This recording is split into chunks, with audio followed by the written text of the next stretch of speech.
You are now entering a very sacred space. This is the Ascension, the Lift of God universe, the realest podcast in the galaxy. This is a new dimension where time shifts and boundaries end. And with that being said, all views, opinions, and statements uttered on this platform are the sole property of their speaker and do not represent the views of any related outside organization, entity, or party. Every man or woman in this universe speaks for his or herself, as it should be. Enjoy.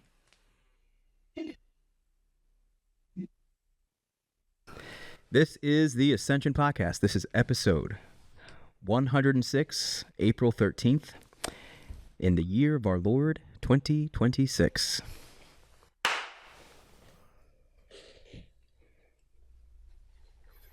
Assalamu alaikum, brothers. Walaikum salam.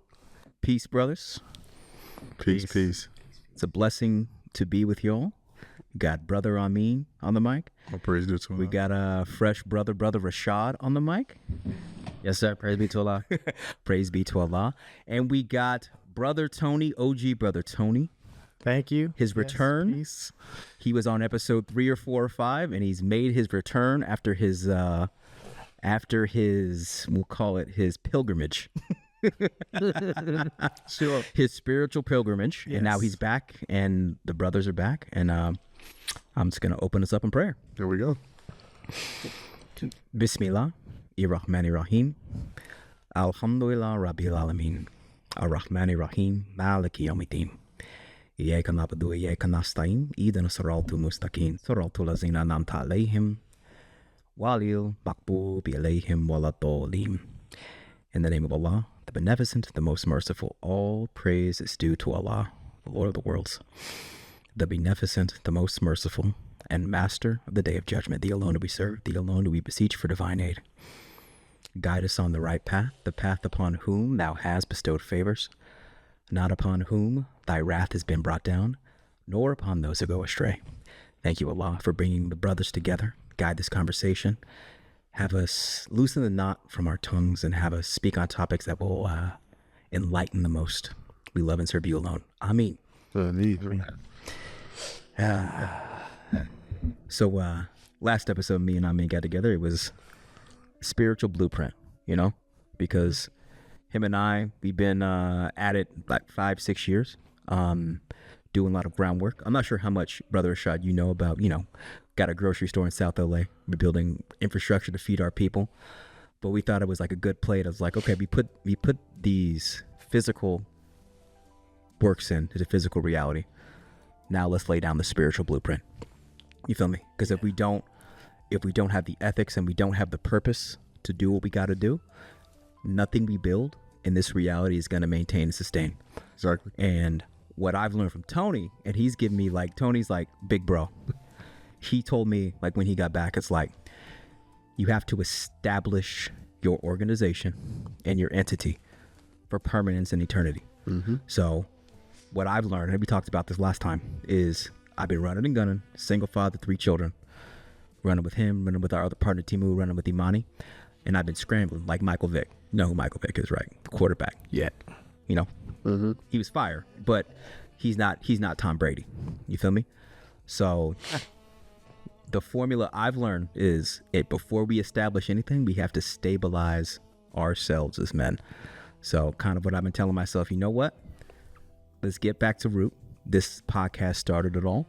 Let's stabilize so we could establish an organization to the future and then build the levels accordingly. That's how God did it. Do you feel me? Yes. This is beautiful. That's what this is. Yeah. Exactly. After the Big Bang, there was centrifugal force that brought everything into existence. That's right. You need the Big Bang, chaos, energy, and then you need to create. That's how it works. Yep. That's Harness, right. Yeah. Yeah. You create a sun, planets that rotate out of it. That's right. Yeah. Need that energy. That's right. That's how it's supposed to be. Mm-hmm. Endless creation is great, but without order and structure, it's chaos still. That's right. Where do you think, as far as where we are on the order versus chaos, like where do you think we are? Like as far as like our journey is meant, our journey is like building the kingdom, building what we're building. Like I think we're at the place where we're realizing we need to establish order. Right. That's what we talked about. Yeah, for sure. Yeah. In the midst of chaos. Absolutely. But that's fine. It's not something to be afraid or upset about. It's the part of creativity. Absolutely. Absolutely. And that to me, I look at it like a lot of people get mad or sad or have strong feelings about negativity, but I feel like negativity is a force that is a part of creation. And it's like, to have a feeling about it is kind of an immature perspective. Absolutely. You need positive and negative polarity for creation. The difference is, God is outside of all of that. He wills those two forces in order to create. In order for us to like be as that type of creator, we should like copy that formula. Absolutely. What's that formula? Say it again. It's organization. Okay. After creativity.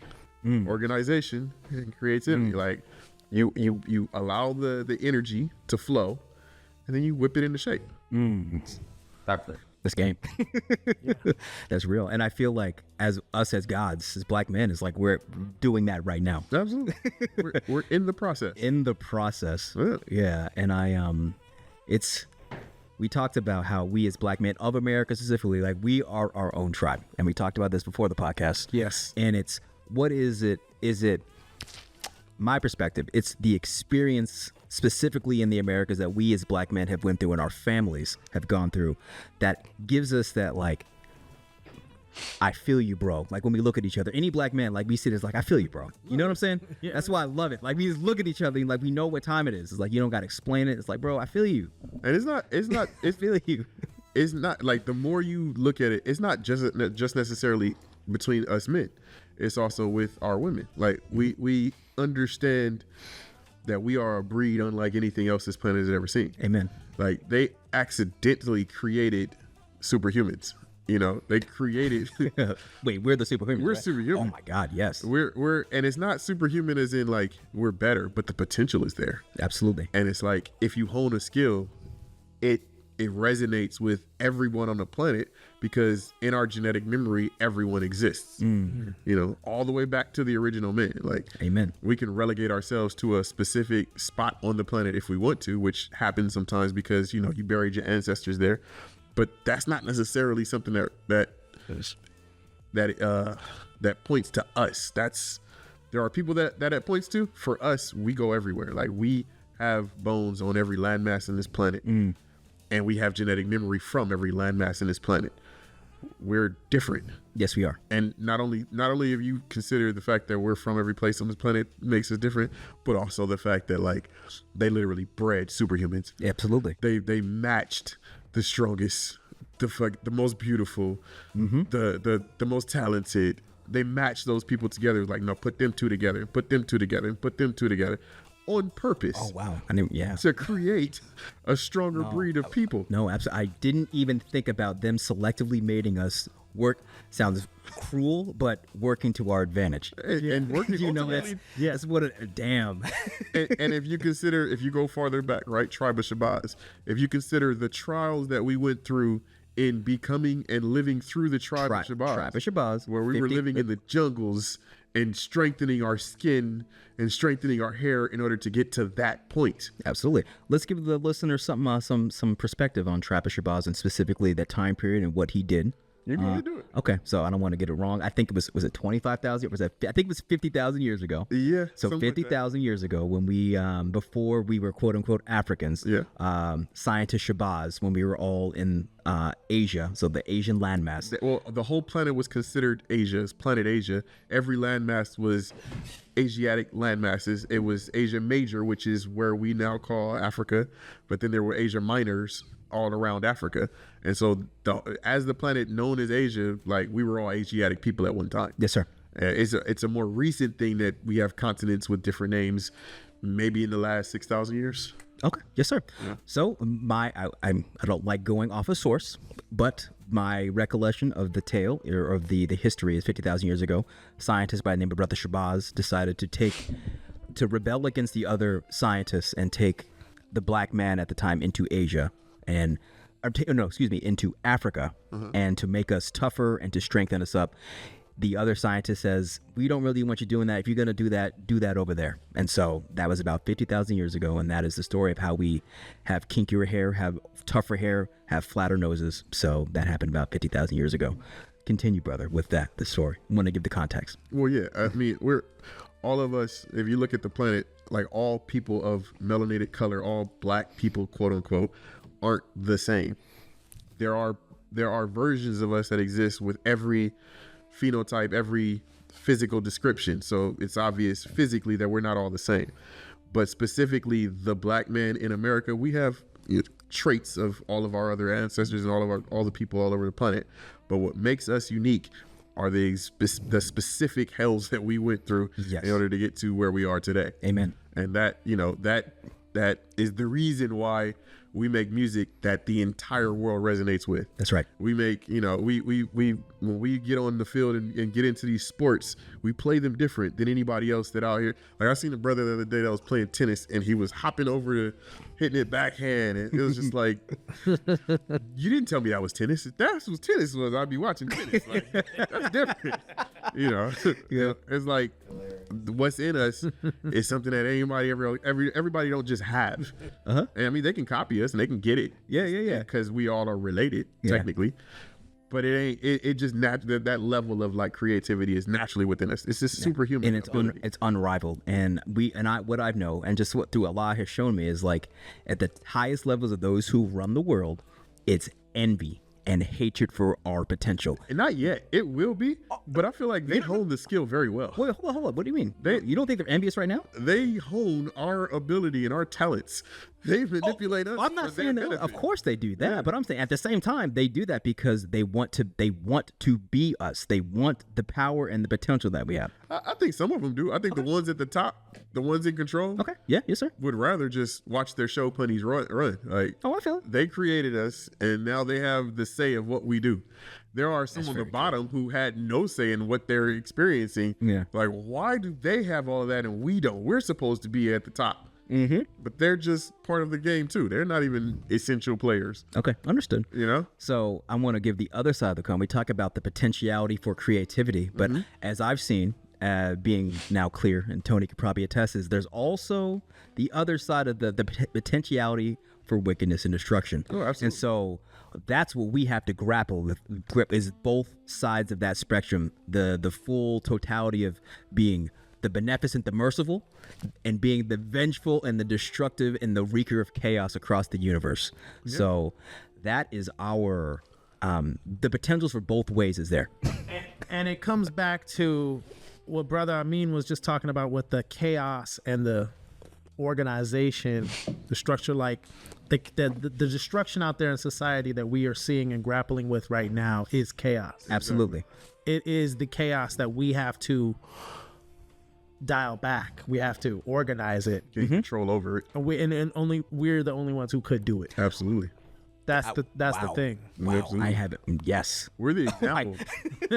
No, wow, we're the only ones that can handle it. We're the only ones that, and so it hasn't been handled, but we see it. Absolutely. I look at it deep. We're the parents of civilization sleeping right now, and when the parents are asleep, the children are wild out. And so once we wake up and get our stuff together, the world will essentially fall into place the same way it does with everything else that we put out. Like the world is like, oh no, that's what it is. Like this is what style is. This is what music is. Even if they catch it decades after we're done with it, we set the tone. Absolutely. And so once we get it together and we begin to like show the world, no, this is not it. This is it. The world will resonate. Absolutely. So what does that mean, Tony? It means what? We got to be ethical. We got to be ethical. We got to be active. We got to be effective. That's right. We got to be, what's the word? Efficient. That's right. We got to be efficient.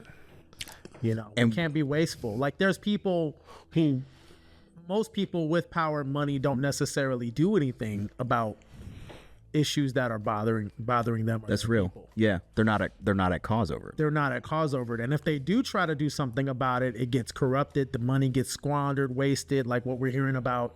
I mean, in any city in America, Yes, sir.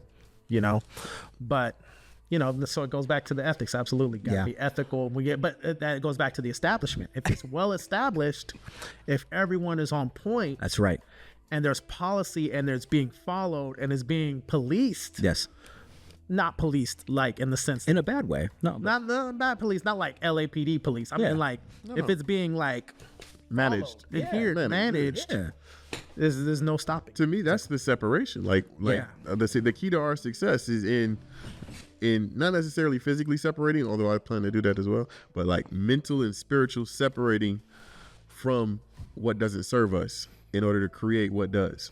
Thus far, we've kind of just been pulled along. Like while we've been asleep, like somebody else has been controlling our destiny in the direction of this household. Yeah. And if we decide that, you know, it's not going the way that it should be going, which we all kind of do agree on, and we have to decide which way it's supposed to be going, and we haven't even woken up and wiped the sleep from our eyes in order to make that kind of decision. Right.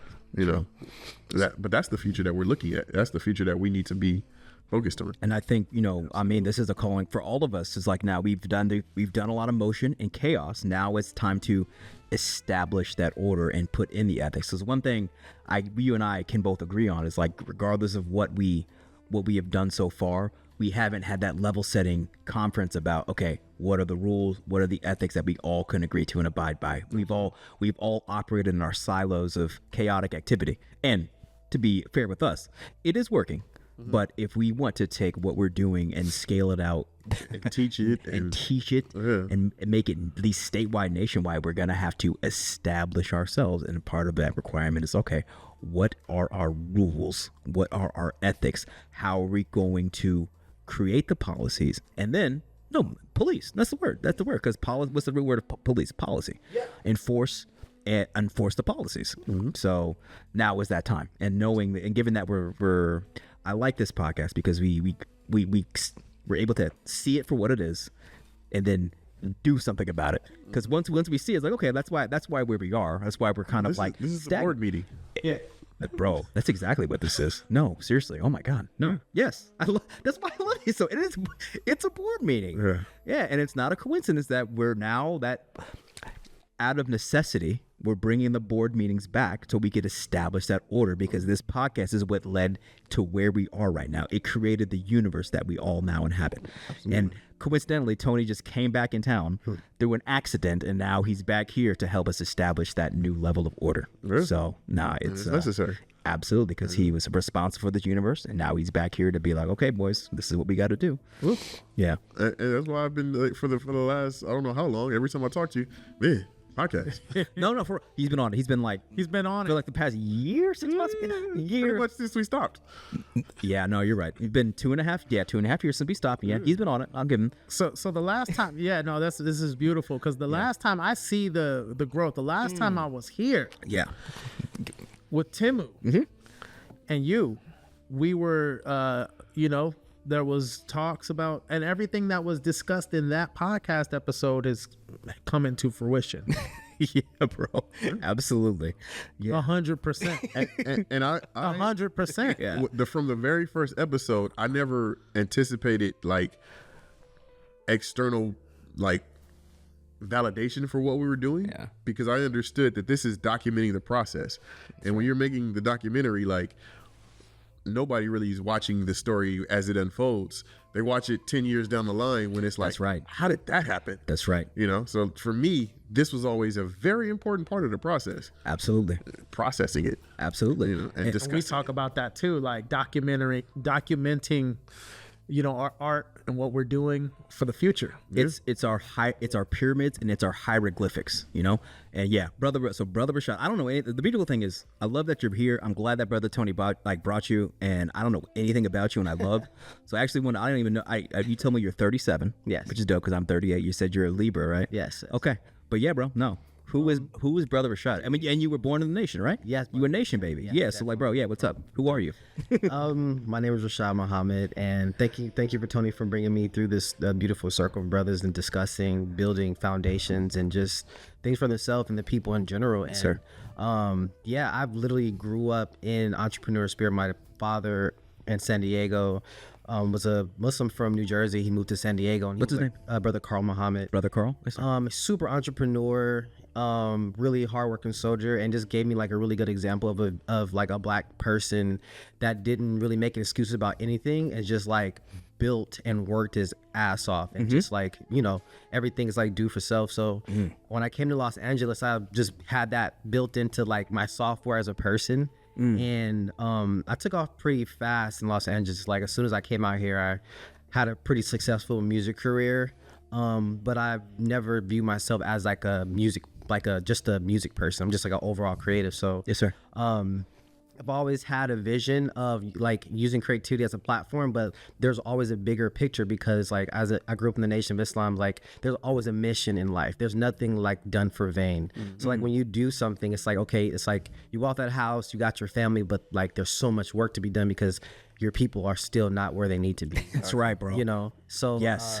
I've always had, and me and Tony talk about this all the time. It's like he's doing root camp and giving back is like I've always tried to like think of like, okay, with the platform that I've been blessed with and all these people that I'm meeting, like I know a lot didn't put me here just to be some dude around people and have success. It's like there's a bigger purpose and reason, you know, for this. And I'm so glad that even like the way Tony, we got reintroduced back into each other recently through music, but quickly realized that, wow, there's like, even though we do music, we talk about music, there's so much more that, you know, that we want to do in life. And our conversations reflect that. And so just bringing me here and listen to you brothers is like confirmation of like, yeah, we need to keep doing this. And I actually heard of the brother Fahim. And His brother. Oh, that's your brother. Oh, okay, yeah. Because it was a big deal. Like, and first off, San Diego's so low key, and like nothing's really happening. Small mosque number 8. So Yes, sir. when there was a brother buying up acres of land, that was like that's a big deal. That's like, wait, who is like, what's happening? What bought acres of land in San Diego, let alone a brother? So that was very exciting to me because it's like, wow, someone's building something. Yeah. And like San Diego's really low key. It's like small, like it's not Los Angeles, like LA is huge. So like anything like that in my mind it sparked a lot of excitement. It's like, wow, somebody's out here with the vision trying to make something happen. So it was very cool that that's happening with your brother, and this just happened to be the circle, you know, related to that. So that's really cool, just in general. In the beautiful, our universe pulled you in. Yeah, no, and like 100%. Wow, that's really Gravitational. Oh, it literally pulled you in. And that's crazy. And Oh it's really crazy because like it's crazy. I've lived in Los Angeles since like 2013, and even just my relationship with the nation and being the mosque. Because I'm not from LA, but it doesn't matter. It doesn't matter what mosque it is. I always feel at home. But because my career was very like, all this stuff was new for me. Like being 23 years old in the music industry and doing all that stuff that I was doing. Like I won a Grammy in 2021 and just for what? For working on Nas' album, Nas King Disease. We won a Grammy. Bro, that's what's up for Producing. Nice, Yeah, bro. for producing. Oh, that's what's up. Yeah. For King's Disease? Yeah, for King's Disease. Yeah, I did. I love that. I guess. Yeah, I did like the that was single you off there. That's what's up, bro. Yeah, Hit Boy, you brought me into work on that. Dope. But I was saying that to say that my relationship between the nation got a little bit distant because I got caught up in work. Absolutely. Basically, just got caught up in that. And That's part of the mission too. but I've always, happens, bro. it never left anything. But it's just like no. I always felt like, well, I'm on this like distant space journey, but I'll be back. That's right. You know, You back. and You ain't went nowhere. yeah, no, I didn't really go anywhere. Elijah But Muhammad said the only excuse for not being there is work or school. You was at work. and that's what I always felt like damn, I'm not like it. Because when I was in San Diego, I was literally engineering for the minister. Like I was literally He was working. like recording his lectures. Yes, sir. And putting me in put him on this computer so he can have like a database. And I was literally doing engineering for the mosque basically. So when I left Los Angeles, when I left San Diego, I kind of just got into engineering and Yes, sir. producing on on a bigger scale. But I was really intimate, like really at the minister's house every day. Then I moved to LA. Then it's like it's not, I'm not the mosque at all. I understand. I'm disconnected from the brothers. So that for me for a long time was kind of different, and like I wasn't really used to that. Yes, sir. And it kind of made me uncomfortable because my wife is registered. Oh, your she's wife is going to MGT class every day, and like my life is just not like that. Wait, so she's going to MGT class in LA? Yeah. I have 3 daughters there in MEY right now. Well, Bro. we're doing it the online thing. Yeah, with Salih. Yeah. Okay, well, who is your wife, bro? Sister Janika Muhammad. But like, Do you know Sister Janika? we're in and My out. face. Oh, man. We're in and out because our life is just a lot. It's a lot going on. I understand. Like it's just a lot going on. We're artists. Like sometimes we be weird, and it's just like we're just growing and developing as human beings. But we're trying to pull it all together. That's right. You know what I'm saying? And so like, yeah, I'm glad that this is the opportunity just to kind of be around. That's beautiful. And it's also, I love this because it's our ministry. Yeah. You feel me? Like, Amin and I were talking, like, the minister put out a lecture series, The Time and What Must Be Done. I've been like 2013-ish area, 10, 12 years ago. And I view this as us taking his calling and being like, okay, now it's our time. This is what we're going to do. You know, so it's our opportunity to have this ministry, but not just be a trumpet and talk. Back up our ministry with action and production in the material universe and actually build it. So that's like, yeah, it's beautiful. Like my point is like you're back and now you have the opportunity to get the word out. Yeah, you got totally. 3 brothers in the Nation of Islam, and we got a brother that's down with the purpose of rehabilitating our people out of the condition that we're in. Yeah, I was talking to Brother Tony on the phone because me and my wife was going through a little bit, and so we were looking at some like little light counseling. Yes. Oh, yes, sir. And so before he had his unfortunate, he had like that his incident. We were on the phone. And he was like, yeah, I was basically telling him like I'm an artist and I'm a little bit out there, so sorry for the way I am. It was like, brother, you don't have to apologize. If anything, we need to build our own energy, creative energy within our own like nation. Like we should have our own Hollywood. We should have our own art structure. And that made me comfortable because for a long time I didn't even know that I wasn't even like allowed to do that, just because it's very military. It's military, and no one's smiling, and so for a minute I was like, well, we don't do that here. Yeah, and so like, I gotta go get that from somewhere else, like just that colorful energy. But the minister, I've heard him say this and it made me feel a lot better as just like an artist, and it made me feel more comfortable and like there's a home for it. And I'm not saying like the nation alienated art at all, but it's just that I just wasn't used to seeing that. Farrakhan is an artist. No, I know. He's a good one too. Literally, he is a divine artist. But the only thing is, I didn't see that in my surroundings. That's real. Like No, it's that's like real. he's the only one, but no one is reflecting that in my community. But now, but LA is so different though. No, we got LA is like Nilam, Marquise. Marquise. It's like it's San Diego is not like this. Trust me, it's way different. It's like there's hardly no young people. Oh, God, and so there's no, like when I went to LA, I was like, yo, this is like I wish I grew up in this mosque because this is more leaning towards like there's like outlets and stuff to do here. Like Nilam is doing music videos and like, oh wow, there's like that's accepted here. But that I didn't feel like that in San Diego. It was more like you're just gonna like, I don't know, just a different vibe. Just a different vibe. And That's the reason why we got different vibes. Yeah, and it's fine. For different vibes. No, that's right. And I think that's why a lot brought me to Los Angeles, because it's like you need to be here. Like this is where you're going to do your thing at, because it's more of a, it's more of your temple, whatever. Right. Absolutely. No, and it's the thing about LA, the energy is so, it is a vortex. We're surrounded by mountains, and mountains, it's so 2 tectonic plates going in completely opposite directions, which is crazy. Like we got literally, we're the earthquake centers. We have that pressure. We have all these cultures. We've got gang culture. We've got Beverly Hills. We get all of this chaos in one, not small, it's smallish relative to the planet Earth. A state that makes enough money that it could be its own country. Absolutely. Yep. And then you got so much poverty here that, you got a whole city of homeless people downtown. Absolutely. So it's a lot happening. A lot of chaos, a lot of energy in all directions. And based on what you said, the formula for creativity is chaos. Yeah. Yeah. So we have literally all of those Unbridled pieces. chaos. Yeah, this is the cesspool of chaos, and all we got to do is bring order and structure to it. Yes. And it's funny because we all go through this. We get caught up in work, and it's like a tour of duty. You gotta there comes a period in your life when you got to go through a tour of duty in the material universe to just eke out in existence to make some money, to have a purpose in the material universe, then Allah will come you home, will call you home. And if most of us who are black men, especially who have that purpose, we're gonna come back home. Yeah. We're gonna come back home. And But money is the energy, the currency of this That's world. right. So right now, as it's the primary source of that energy, we all have to go out and grind and get it. that's right. But as you know, the world changes and rotates. We just, as long as we're feeding energy out into the universe, Absolutely. the energy will come back to us. So it doesn't matter what the exchange or the currency is at that time. It just keep grinding, keep doing the Running. work. Yeah, and I'm just like I'm like I'm like patting you on the back, bro. It's like yeah, I see you. We all see you, and you put in work, and you were a good brother, and like now it's you never left, and you were doing your thing in LA. Amin and I have been grinding away down in Crenshaw at the Crenshaw Food Hub, 7701 Crenshaw, like really building that up this past year specifically. But this past couple weeks, Allah's really been like, all right, bro, you put in a lot of work.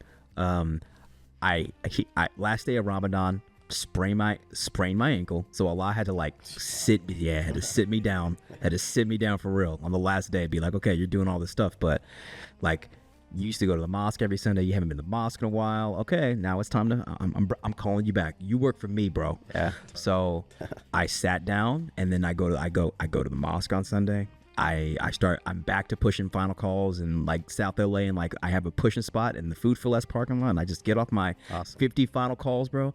And I'm telling you, once I started doing that, then we got the podcast back, the boys are back, and it's the moral of the story is Allah is very clearly told me, I got you. Yeah. It's this thing. I got you. It's this thing that I've been wrestling with, where it's like we call Christianity, Islam, Buddhism, we call those religions. I don't believe they are religions. I believe they're like ways of life. To me, a religion is an individual thing. I feel you. A religion is what you do religiously. And so like each of us have a personal religion. So like when I have these kinds of conversations, it's muddled and muddy because people all look at, no, this is my religion, that's your religion. What you do on a daily basis is your religion. Amen. And it is necessary to establish your religion for you to have order and structure in your life and to accomplish goals. Yes. And so what you're talking about is you're getting back to the religion that you already established. That's right. That's right. It was just a very simple, very simple system of discipline. That's all it was. I was like, okay, and the beautiful. Okay, and I got 3 children too, bro. I didn't know. How old are your children? 3, 6, and 10. Bro, that's wild. Yeah, 11. Okay, no, 11, 8, 6. Wow. Right there. Right there. That's wild. Oh, wait, I have all girls. I got girl, boy, girl. Okay, cool. Man, that's what's up, bro. Yeah, dude. Yeah. Changed my life. Absolutely. So, and another thing I'll give you now that we're on the same team with fatherhood, it's what Allah is like, no. I've got you. Prioritize your children. Absolutely. Go to the mosque. You're good. You're not gonna go broke serving me. Yeah. You feel me?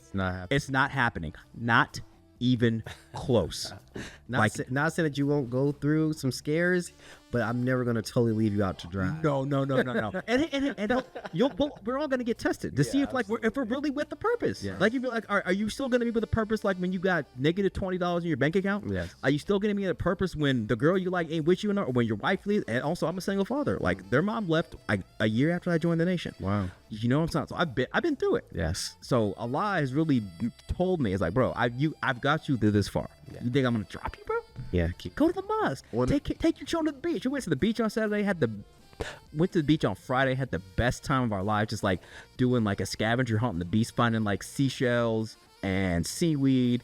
And like the game is this simple: who could find the coolest shit? It was like it's endless amounts of fun. So much fun. So simple. That's amazing. They were running on the beach. I was having fun. Like everyone on the beach is having fun. And then I realized when I was on the beach, I'm just like, oh man, this is heaven. That's amazing. I'm here. Okay, I'm good. There's this like saying where it's like all of us have 2 wolves, and the wolf that's stronger is the wolf that you feed, right? Mm-hmm. And I look at it like everything we do in life is about feeding one of those wolves. It's either the energy of good or the energy of negativity or whatever, right? And you can't let the negative wolf die. You gotta keep them fed, right? But it's like you gotta determine what things qualify for that, and it's different for everybody, right? You got to keep the balance between the two wolves, but I like to have what's the negative wolf? Like, what are we feeding? Like, what does that represent? I think it's different for everybody, right? understood. I think that, you know, it's chaotic energy. Okay. Like sometimes it's just as small as like, I don't know, like breaking from your routine of diet. Okay. You know, it's a chaotic thing that you do to give yourself a little bit of pleasure, so that you're Understood. not necessarily so rigid that you lose sight of what's fun. Absolutely. You know, like and Time out. That's like, okay, the mosque have that type of tendency of like rigidity. Yeah. You feel me?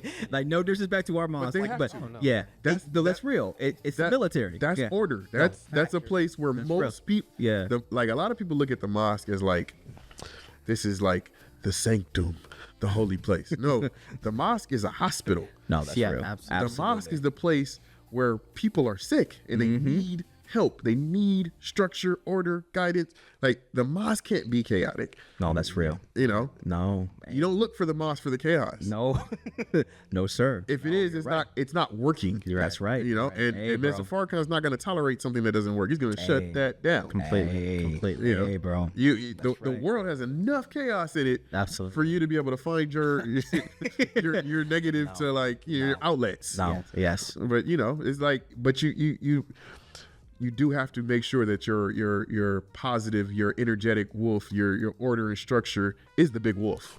Oh no, absolutely. That's the wolf that you resonate with the most in order to be successful in life. Absolutely. And I do think our purpose as the Nation of Islam is to be that stable datum for our people, to be that stable point. Like, okay, well, I may not be in the nation right now, but at least I know when all goes down, I'm going over there. Like they're the ones I know I can trust. Oh yes. And and even they may take advantage of us now, they may spit on it, may not like us, but everybody knows, like, oh well, the nation got me. And I have It's like insurance, bro. I have this little theory that the reason why we haven't reached whatever is next, whatever the next iteration of this cycle is simply because everyone hasn't gotten that message. Like everyone doesn't know What message? the idea that this is where to go. Oh, I feel you. I think once everyone has it and knows, like they know that there is a choice and they can choose which one. After they've come to that conclusion, then it's like Judgment Day.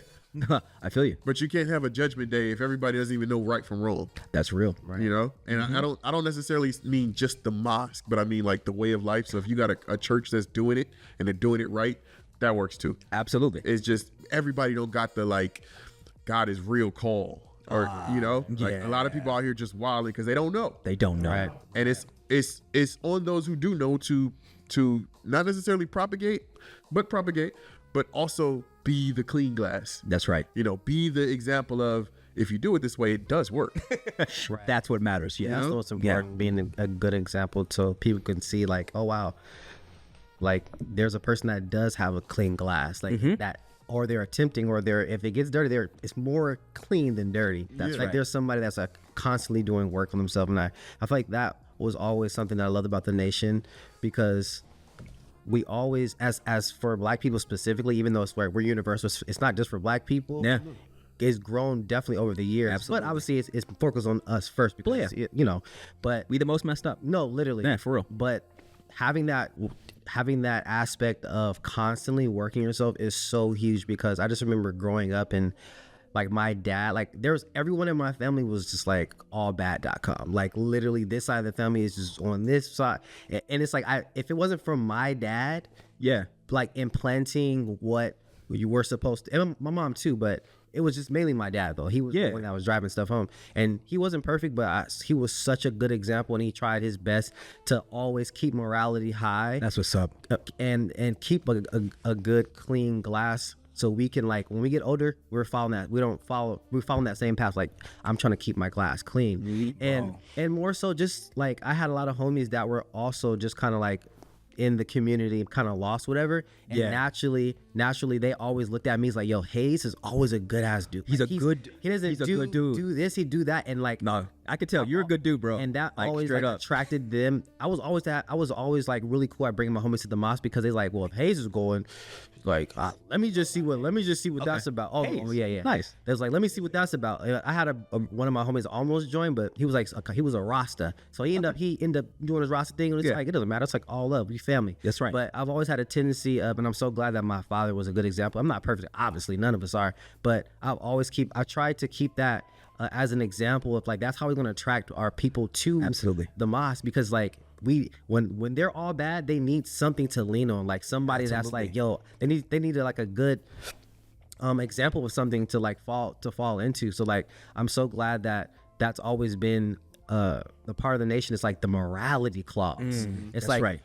There's a reason why we're not doing this, not just so I mean, obviously we need to do that, but it also is very, very attractive. That's right. Like there's that part though about your homeboy, I think that was the purpose for him to show up and get that however long he stayed. That's what he was supposed to do. Yeah. Like many are called, few are chosen. This ain't an easy thing that we're deciding to do. No. We're stepping on the front lines of the battle to say we will be the cannon fodder. Yeah. You know, we will sacrifice our lives so that it all can go. Not necessarily that we're all going to die, but we're on the front line. That's real. Yeah. You know, everybody not going to be on the front line. Totally. No, sir. You know, and then when the war is over and we standing strong, and it's like they did that. Yeah, no, right. I was always, there's so many situations where I was always the square, and not like I never cared anyways. Because like naturally I don't care. Yeah. But it's like certain people that if you're too self-conscious, bro, it's like you have to like be comfortable with like so many people think it's weird not to like, oh, you have a wife at like 19 or you don't smoke, you don't drink. Bro? I got married. You a super good young. bro, and you're still married to that wife. Yeah. All Still. praise is due to Allah. You can look like an alien to our people because we're taught all these just different things. We are the You like, you know what I'm saying? we are the aliens. And some people we think, are the aliens. and some people shy away from that thing. It's a bad thing. Ain't nothing else. No. That's an alien. We are the aliens.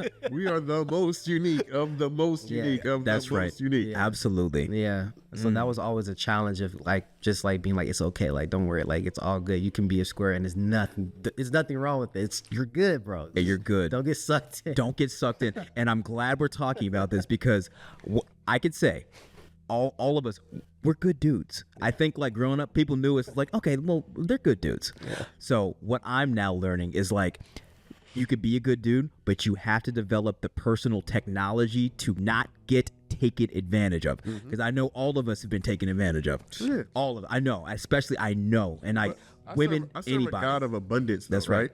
Like the creator that created me created fruit. Yes, sir. You know, one fruit produces many more fruits if it's not a genetically modified fruit. You know, a real fruit can remake the tree that it came from.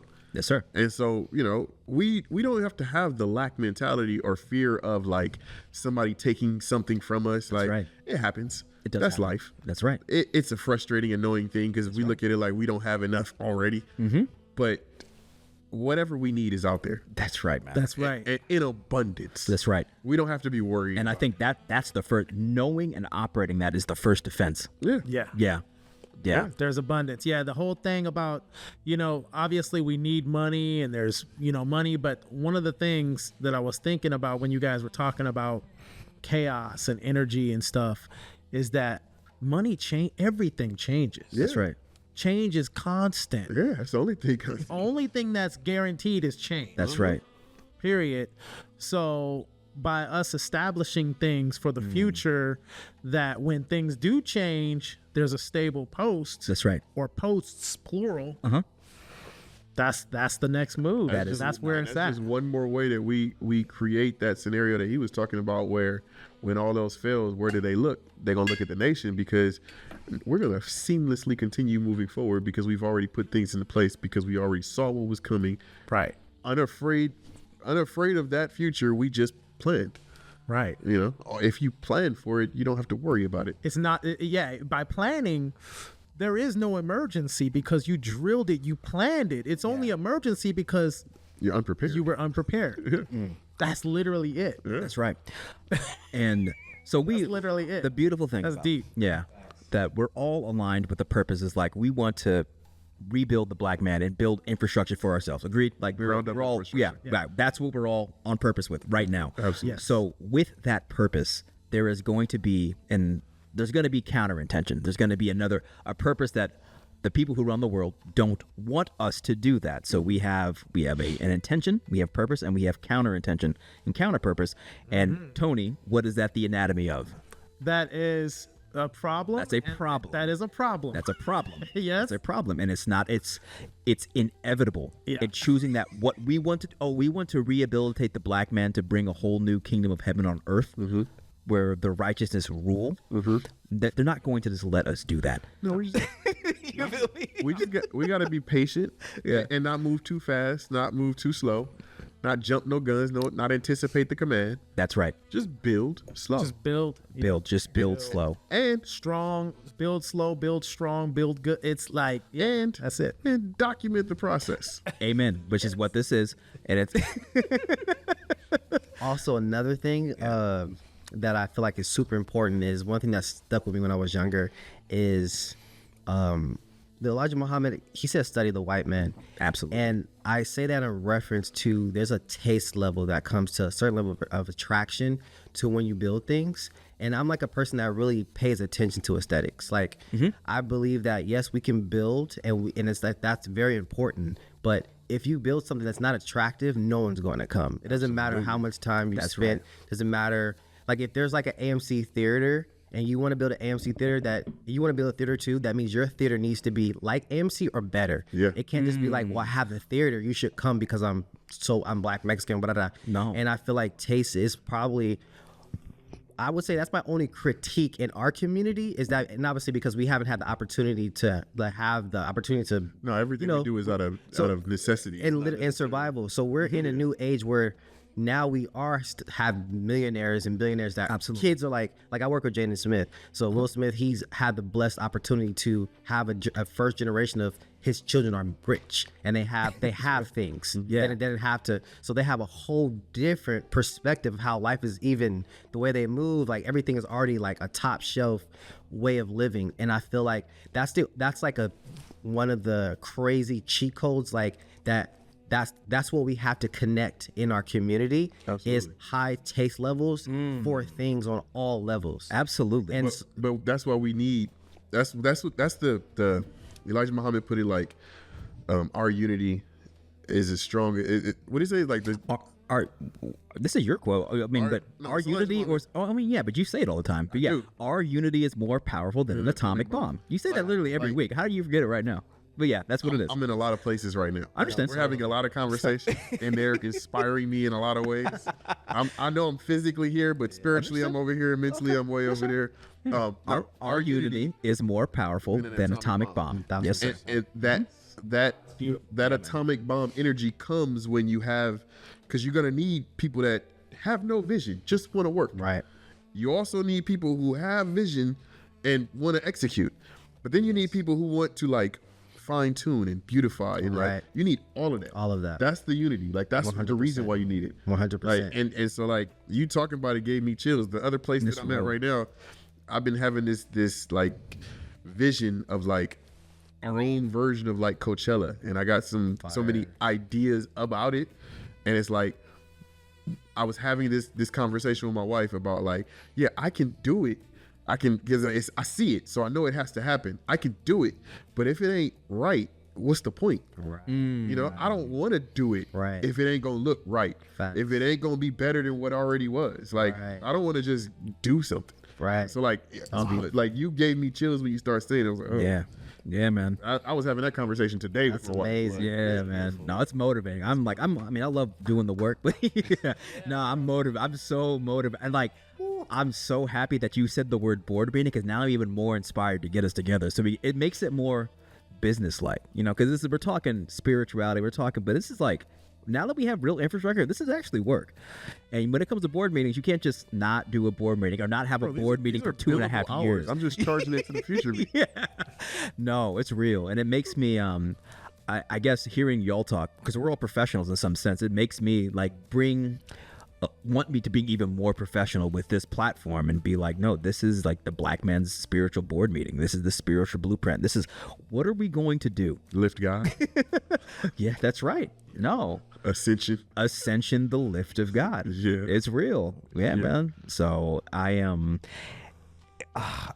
I love Allah. Like, he has really shown me, it's like, bro, like, no, you know what you do. You build systems. You are really good at seeing talent and putting things together and using your nerdy mindset to get to excel and make sure everything's operating administratively so the artist can come in and flourish. So people like you who are crazy artistic, people like you who are artistic, come in here and just sit down and do your thing. And like, I really, really enjoy doing that. And Allah is being like, bro, I'm not, why would you think you're going to get off that post? Get back on the podcast.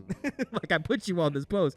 Get back to doing what you're doing. No, and we all lose sight of the vision from time to time. Absolutely. We stutter step, we fall off, but that's like part of it. Like, that's the chaos. Like, you gotta have you gotta take the break and eat the cheeseburger every once in a while. Like, if you don't do that, then you forget about the cheeseburger.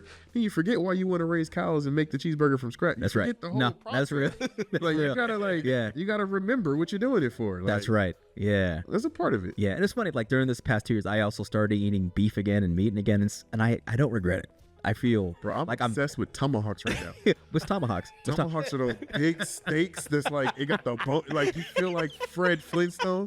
You don't know about the tomahawk? I learned about this. I learned about this reverse sear method where you like bake it for an hour. You're making steaks? Bro. Oh, You man. bake it for an hour, and then you blast fry it on like 400 degrees in a cast iron skillet, and it's delicious. Sounds amazing. A little bit of butter, a little bit of garlic, a little bit of rosemary. And it's like, it only needs like salt and pepper, really. But the butter, rosemary, and garlic, just take it to that next level. Bro, you take it. You can make tacos from it later. You can do whatever you want. I can't eat the whole thing in one sitting, but I try. Nah, that sounds delicious. Bill, while we're here on food, have you ever been to the restaurant Houston's in Pasadena? Almost. No. You heard? You know what I'm talking I about? know about it. Have you Yeah, been to it's right Houston's? there on a Arroyo. Yeah, bro. It's on Arroyo. Yeah. It's so nice. Yeah. Like, my dad took me and my children out 2 weeks ago, and it was just like a classy, nice restaurant. I walk in, they tell me to take my hat off respectfully, and I was like, dude, that's awesome. This is like a classy joint. I gotta take off my hat. Yeah. That's the Moss vibes. Moss vibes, but it wasn't a black restaurant. It was a white. It was right, like a very classy. I don't even call it a white restaurant, but just a nice restaurant. No matter if it was white or black, it was a very nice restaurant. Family vibes. People dressed nice, and like food was good.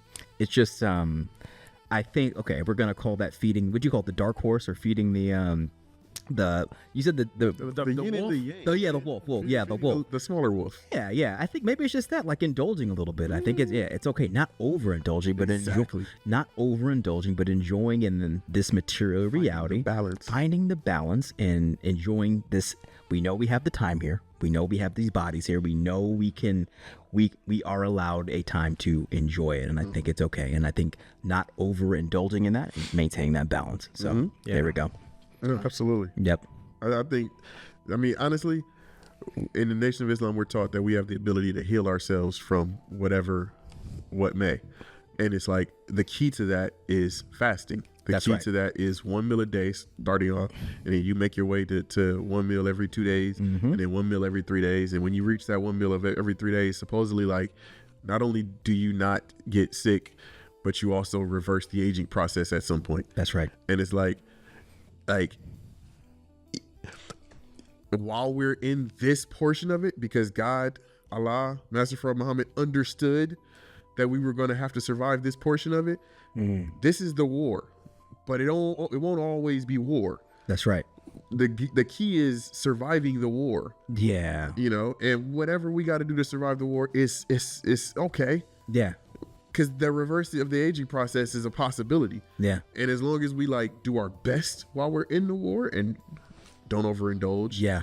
But indulge a little bit. A little bit. Because, you know, this is the devil's world. Look how far people go in this world. You know?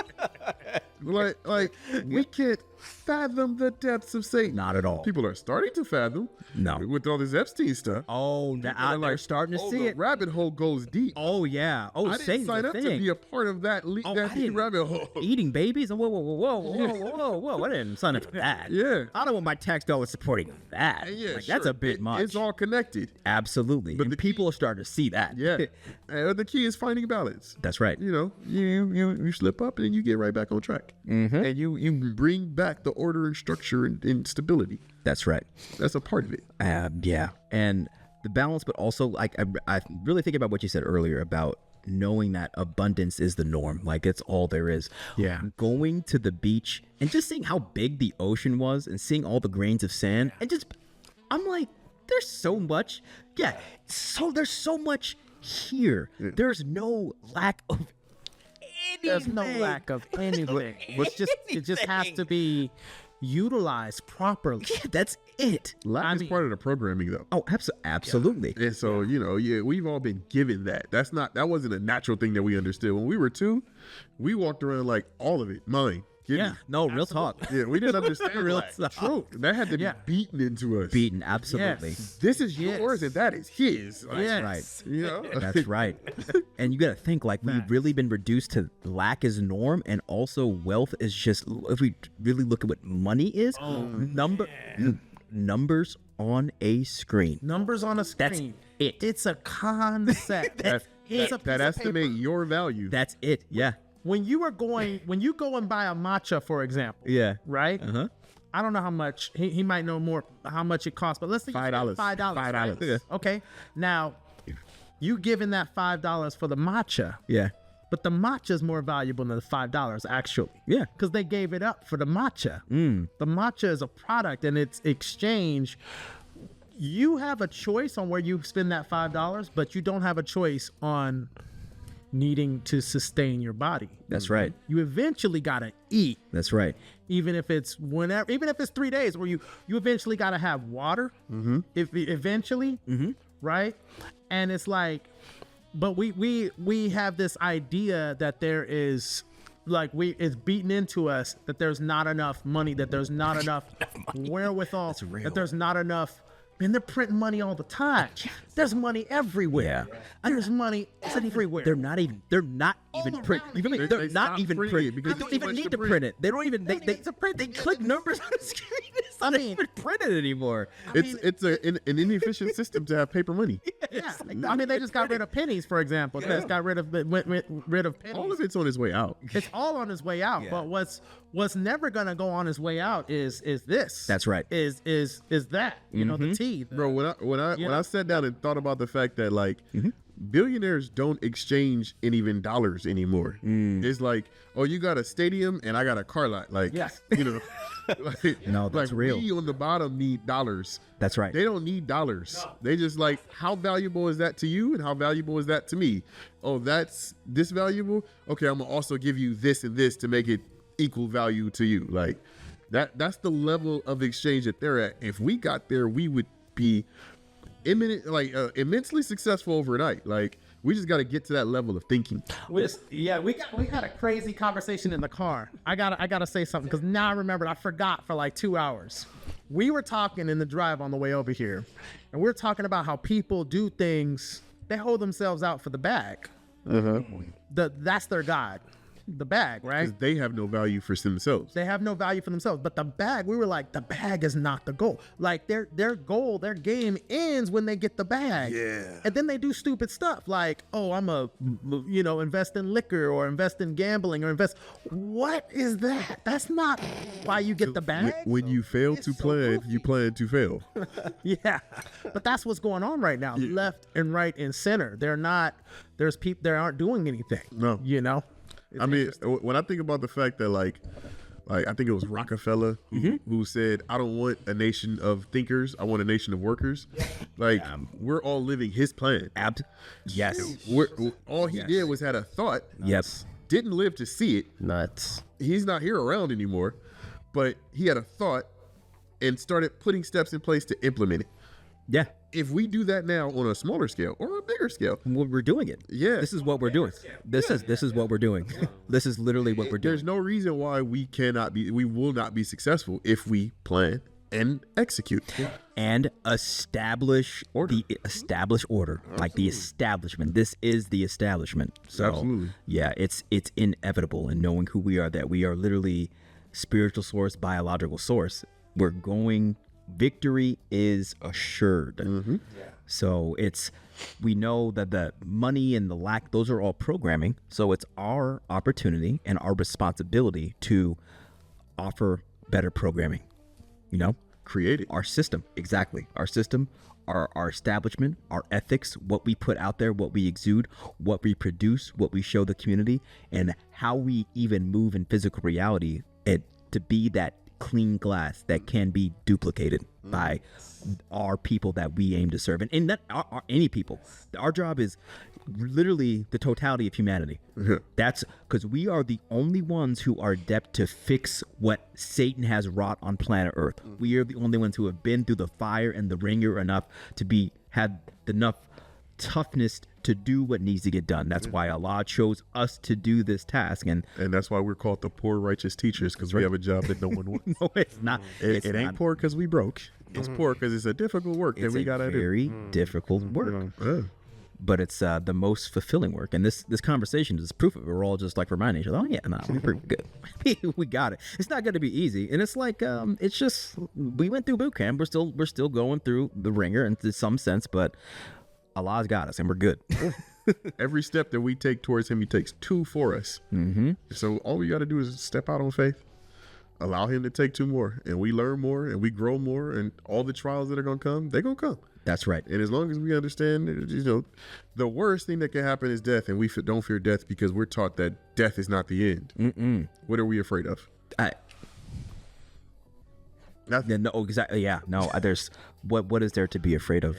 It's gonna be hard. Difficulty. That's really it. That's the only thing that's ahead. It's gonna be hard. People may not like us, but that's really it. Yeah. And if you're, I think as a man, like you got to get over it. Yeah. No, for real, you just got to get over it. Like just get over it, bro. Yeah, life is hard. It's difficult. It's not easy to build stuff. You're gonna have to do it, and you can't. Nothing in life worth having is going to be easy to get. That's right. If you want it and you know it's going to be hard, you can't run away from it because it's going to be hard. That's right. Otherwise, that's just a testament of the fact that you don't really want it. That's right. So I can't say, and we know that currency and money isn't real, but what we're also aligned on is the fact that land is real, especially in physical reality. Absolutely. So access to land is pivotal, and we're also making moves to make sure our people get tapped in with the soil to rehabilitate our responsibility to the land, so we could actually utilize the resources of the land to use the land to build the kingdom. So, and I think that's a good segue to, you guys you're going to the land tomorrow. Tony's probably going to go to the land tomorrow. And I think, this is developing the programming for our people that's gonna give the light bulbs, because we all have light bulbs. We all understand the necessity. Yeah. We also understand that the majority of people have not, light bulbs have not happened. So knowledge is one way of light. Getting one's hand in the soil is another way of light. Absolutely. Yeah. One thing that me and Tony were talking about, well, it stemmed from his what was your idea? Oh, I forgot. I keep getting the name of it. It's okay. Yeah. One thing that's really cool about root camp, and it's not just about root camp. It's like all this stuff is coincide. What you guys building on that land, like just a whole, where everyone's coming together just to build in general. And one thing, like with my daughters, that I am trying to like instill into them so that it could just be like second nature and normal, is the excitement of building something, like because of course we hear build all the time, and it can be something that become numb because you hear it so much. But like with my daughters, I've been trying to like do something that, one thing my dad didn't do to me is that I wish he would have done, is attach excitement onto building. Because when I was younger, it's like, oh, we got to get up and paint the walls, because obviously my dad's like, I'm not painting anybody, I got 4 sons, y'all better get and paint this wall and get it done. And and I still painted the wall, but it was like, oh my god, da da da. I didn't view it like I'm painting my wall that I own. This is amazing. People are gonna come in here and see this wall. Like I cannot wait to get this wall done. Rather than like, oh my gosh, like who cares about? Write that down. It's like bigger than the paint. Like you should be excited to build your thing. That's the beautiful thing about like generational wealth, right? You are the culmination of everything your father taught you, and then you get to make it better with your children. Yes. You get to instill all of the lessons that he learned, but be like, nah, this lesson will be better if it's like this. Yeah. And you get to fine tune it. Every generation of samurai just comes out better and better and more efficient. Yeah. It's like code and deadly. Absolutely. Because Tony, he put me onto this thing called circuit bending. And so like in the music community, it's something where you take an existing piece of hardware, like a children's toy that makes noise, you pop open the hood and you re-engineer it. And when you re-engineer it, it basically turns to a completely new instrument, basically. Yeah, you remix an instrument. So you're a remix instrument. But when we did that. Yeah. When he introduced that to me, it opened my mind so much because I was like, well, I've like literally wanted to be a computer science when I was younger, but I ended up doing other things. But just by him introducing me to circuit bending, it was like the gateway to getting under the hood and like being able to like get in under the hood to start the journey of making electronics, like knowing about PCB boards, knowing about how all the circuitry works. So like I go from circuit bending to like, you know what if I just made my own thing from scratch? Like forget taking the existing thing. How do I make my own thing? And that thing could be like anything.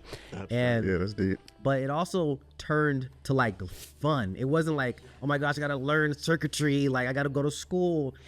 It was like literally none of that in my mind. We skipped it. We did a hands-on thing. If I could, interject. absolutely. Yeah, like so. I was like, you don't know about circuit? Okay, come to my house. Now I had somebody put me on many years ago. I think the music is going. Real quick, how did they get the name circuit bending? Is that from like air bending? No. So it was started from a guy in Ohio who discovered it back in the late 70s by accident. And he had drawers with a drawer with like a speak and spell in it. Okay. Speak and spell from 78, it's a toy. It's a Mattel, it's a Texas Instruments toy, actually. It's from Texas Instruments. Anyway, it was the back of it was off, but it still had the batteries in, and a wrench fell on it. And when the wrench fell on it, it connected 2 points that weren't supposed to connect. But instead of those 2 points frying it out and causing a short in the circuit, it bent the circuit, and it gave out a different sound that it wasn't designed to do. So it's just something that a lot of people do, and it kind of grew. And so I was like, yeah, come over, man. So he came over to my house. I pulled out the bins from the garage and from the closet that had been sitting there for years. Pulled out the soldering iron, got the solder. We're just hands on, dripping solder on my hardwood floor, and just literally we just got in there and we made an instrument. And he uses that, and he's gonna do a show with that instrument. But like we did it, and it was just like the deep dive, and it was just like boom. And then after that, he got a piece. He just ran with it, and he made a sick piece after that. He got a speak and spell. But it started with like Casio keyboards, and I got introduced to it back in '98. I guess it was when I was at a music dude's house, and he had all this equipment. And you could Google circuit bending. It's a hobby that a lot of people do, but people don't really make music with it. People just get into it for the nerdiness of it, just the fact that they're violating something that was made by, some Casio, right? And they're just violating it and they're just rerouting it to where creativity. It's creating. Yeah, it changes everything, right? And it unlocks sounds anyway. And we like experimental music, so we like different sounds, and it's different sounds that you don't hear these sounds. No, and basically like that made like building fun. Like it. There we go. That's the takeaway, right? Yeah, I get it. Fun. Boom. And it's like Boom. a house. We can build a house, and that could be fun. We can build a car, and that could be fun. We can build an airport, and that was like, yo, okay, that's the cheat code. Like that's the cheat code. Boom. How do we make? Obviously, there's hard work. We know that for sure. That you can't get. But like when it's fun, you don't care about the hard work because you're enjoying it. It's not work because the outcome that you're gonna get to is the car that I really want. And so that's the cheat code. It's like, how do we make building this entire farm fun. Bro, Yes. I want to build And a forest. yeah, like And make it fun. yes, literally. I had a dream about a forest that had a diner in the middle of it. That's nuts. And hold on, it gets worse. The That's diner, nuts in a the good diner way. is on top of like a lagoon, where like it's water underneath the diner. The diner floats on the water. Wow. And like at night, there's like Christmas lights, but not the colorful ones, just the white ones that are like all throughout the trees. Wow, that's And like dope. And like the restaurant is not like a classical restaurant where it's like, you know, inside of a place. The roof is the canopy of the trees, and like wow. there's like a hibachi grill in the middle, and like seats all around it, and like you cook the food and serve the food, and then like people just eat there in the middle of the forest. That's the like, next level, dude. That's like- where it's going. That's There's fire. like birds. And it's called Afropunk. I mean, not Afro, solar punk. Oh yeah, solar punk. Solar Yeah, punk. yeah. It's like all of my visions have been becoming, and somebody taught me about solar punk. It was like, that sounds like, so I started looking at it. I was like, that's it. Those are the dreams. Like, That's sick. it's like, yeah, it's all like nature. And it got weird because in the dream, as we were sitting down, like eating on the, whatever you call it, it was also like smashing grapes and making wine. Oh wow, that's the next level. Yeah, so it was like next level. our footsteps and us standing on it, like because the water is like, as we stand on it, the water reverberates out and it comes back in and it makes the thing go up and down, and this is like, That's fire, dude. it was just, the dreams get very crazy when I start going in that direction. Nah, If I fast, if I do anything, it's like I gotta slow down. I can see you doing that, bro. I see it already. No, bro. that's That's gonna be a thing. That That's right amazing. there, that is wealth right there. That's real riches. That is real, creativity. And the money's the end, but like what you guys were saying, like if we make the building fun, there's no stopping. And people go, oh, it's hard work. Even our job is hard, but the reality is the results are They make it worth it. it makes it worth it. I mean, I don't even want to say the results are a diamond, because who cares? A diamond is a diamond, right? But it's beyond a diamond. The results are, it's its own form of wealth that is beyond money. Yeah. Yeah. Money, and like you were talking about, billionaires trade assets and arenas. They know that wealth is not money. They Yeah, we were actually never know. taught about wealth. No, we were They never taught kept about those versions of the story from us because that's how you hoard it, by keeping it secret. Yeah. As long as they know that that's wealth, and we think that wealth is gathering as many of these pieces of paper as possible, they can continue to be like, yeah, go get the pieces of paper. I'll give you pieces of paper to corrupt your entire soul. Yeah, Like, yeah. Work. Spend 5 of your 7 days on this earth and life. 5 of your 7 days a week getting this piece of paper. Think about that, bro. That's cold. That is Maniacal. cold. that's the reason why they created the work week. Like, Yeah, it is cold.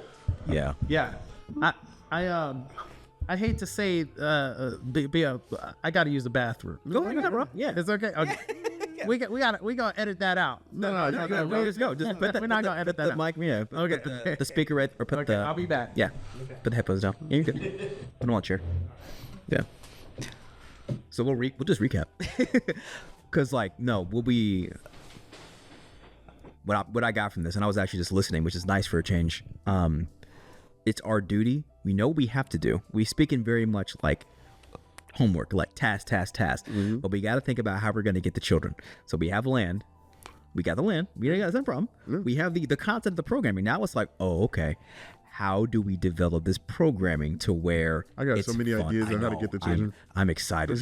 And I think what I've got from what Tony was just saying is we if they feel, and I know what you were saying, like if you feel like you have a say in what you're gonna do, like you have equity and ownership, and like, oh, we're gonna do this, then you're gonna have fun because you feel like, oh well, my ideas. Now we're doing my idea. bro, when we actually I think that's the cheat code. when we actually create whatever the board for the land will be, like whatever that group of people, one of them has to be a child.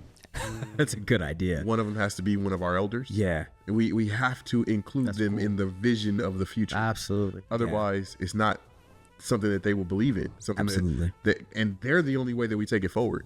Absolutely. You know, to me, like, I when I'm having this conversation with people who are limited in their vision, I don't express in the way that I express when I'm here, because I can just express. Yeah. But in my version of reality, we start with what we're doing on the land, and we create these systems, and then we teach these systems infinitely out. And part of the system that we teach is like I said, children on the panels, like a male and a female perspective, two children that are leaders, not just in name, not just in like play titles. They actually get to decide, but it has to be like elders too, a male and a female, and then two people of middle age, male and a female. And it's like, with all of these alternate perspectives, you also have to have like a tiebreaker, or like because that's 6 people. And I think that's the kind of council that we need to create everywhere that we do this. That's good. That's dope. And That's that really good that type of council means that you have the wisdom of the elders. Yeah. Because elders do have this tendency to be a little bit afraid. They're more safe-minded, conservative. Yeah. You also need middle-aged people who are warrior spirit, and then you also need boundless creativity. You need the chaos of those two younger people, like expressing their and you can't get impatient with them because they're royalty. They are leaders. They are, and I don't believe that we should like pick them because of like nepotism. I think one of the most beautiful things that having Caucasians in charge of the world did was created democracy. Like, I believe that in a fair system of democracy where we choose our leaders, we will have a system where everybody can be happy. And I don't know if it's got to be a 4-year choosing or whatever. Yeah. But like whatever the increments of time, I'm not that deep into it. I just think that this is the systems that we need to put in place in order to have freedom, justice, and equality. No, I feel you, bro. It can't be totalitarianism, because that does not work. We saw what that leads to. It can't be nepotism, because that doesn't work. We saw what that leads to. Yeah. It can't just be democracy without the actual people having a say in who's in charge, which is why it can't get so big that you have to have electoral colleges. Yeah. It's got to be a bunch of small governable systems with like maybe 1,000, 2,000 people max. Okay. And we all figure out what works for us philosophically in our own little places. But as long as we're close enough in philosophy, we can like barter and trade, and like we can have each other like marry within each other's groups, because our women and men won't be so shocked at this new system, as long as it's similar. You know what I mean? I don't believe the future is like everybody's got to be Muslim. I don't believe that. It's not realistic. It's not. Yeah. God would have created dialects if you wanted everybody to be the same and speak the same language. That's right. We all have different atmospheric pressure that makes us speak in different versions of like language. Like, facts. That's intentional. That's right. The key is to work together. Yeah. The key is to figure out how to unify with our differences. Yeah. And I think that's the only way to do it. Like, we have to like, to me, the future is like, over here is Kanye West Town. Not necessarily Kanye West Town, but Kanye West Town. Over here is like, you know what I mean? Like, Yeah. Like everybody feel got you. their own version. Yeah. And if you resonate with this version, this is where you can be. And if you Yeah. don't, you can pack up your things and go. Yeah. Okay. You know what? I'm gonna just say what you said last week, Okay. because I mean, he was talking about he doesn't have any children, but he was actually saying, you know what? Like, maybe his concept of children, based on the last conversation we had, it shifted. And when you talk about this, it feels like this is your child. You talk about it like this is your spiritual child, and you. I mean, there's I a sense don't of know that I'm supposed to have physical children. If that's in my cards, all praise is due to Allah. All praise is due if to that's Allah. not in my cards, all praise is due to Allah. Yeah. I'm here to serve. yeah, You know what and I mean? I'm getting that. And when you're when And I think that if I had children right now, I wouldn't have even come up with this vision. I'd be trying to live life a lot safer. hey bro, yeah. I'm ready for whatever war Allah wants me to be in, because I'm in this position that I'm in right now. Absolutely, and because you're speaking with the very, I see the vision when you're talking. Like I'm that's still why, a child in my vision. Like, Absolutely. I'm reversing the aging process. Yeah. Like, you know, I I want to create blue zones. Like, everywhere where I go, like, I want blue zones, all black blue zones. what are blue zones? Hold up, what's that? What's that mean? So blue zones are these places where people live past 100 because they have a key set of ingredients. One of them is like Okay. close to their food source. Okay. Another one is like purpose in their life. So they're living next to their grandchildren or younger people that they have to maintain and be in charge of and like help. And then the younger people help the older people, and everybody like live sustainably, like and like You're not having a crazy variety of food because you're eating what you grow. You're eating the food that you loved into and cared for and stuff like that. Like That's next. and they already have a bunch of them. They don't have any that like Okay.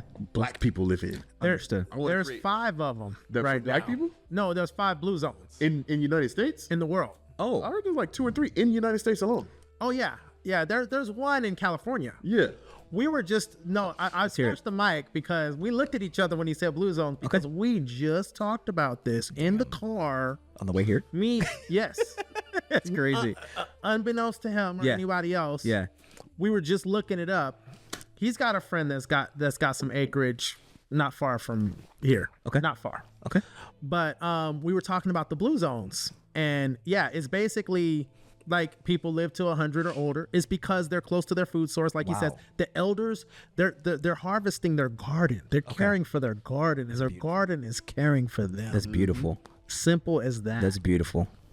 Simple as that. And But imagine we if we- can create. Imagine if we add the how to eat to live element. Absolutely. Imagine if we're fasting and eating 1 meal a day or 1 meal every 2 days or 1 meal every 3 days. Like, how do you not surpass all of this if your body is healing instantly, like all the time? right. Yes. You know? Man, no.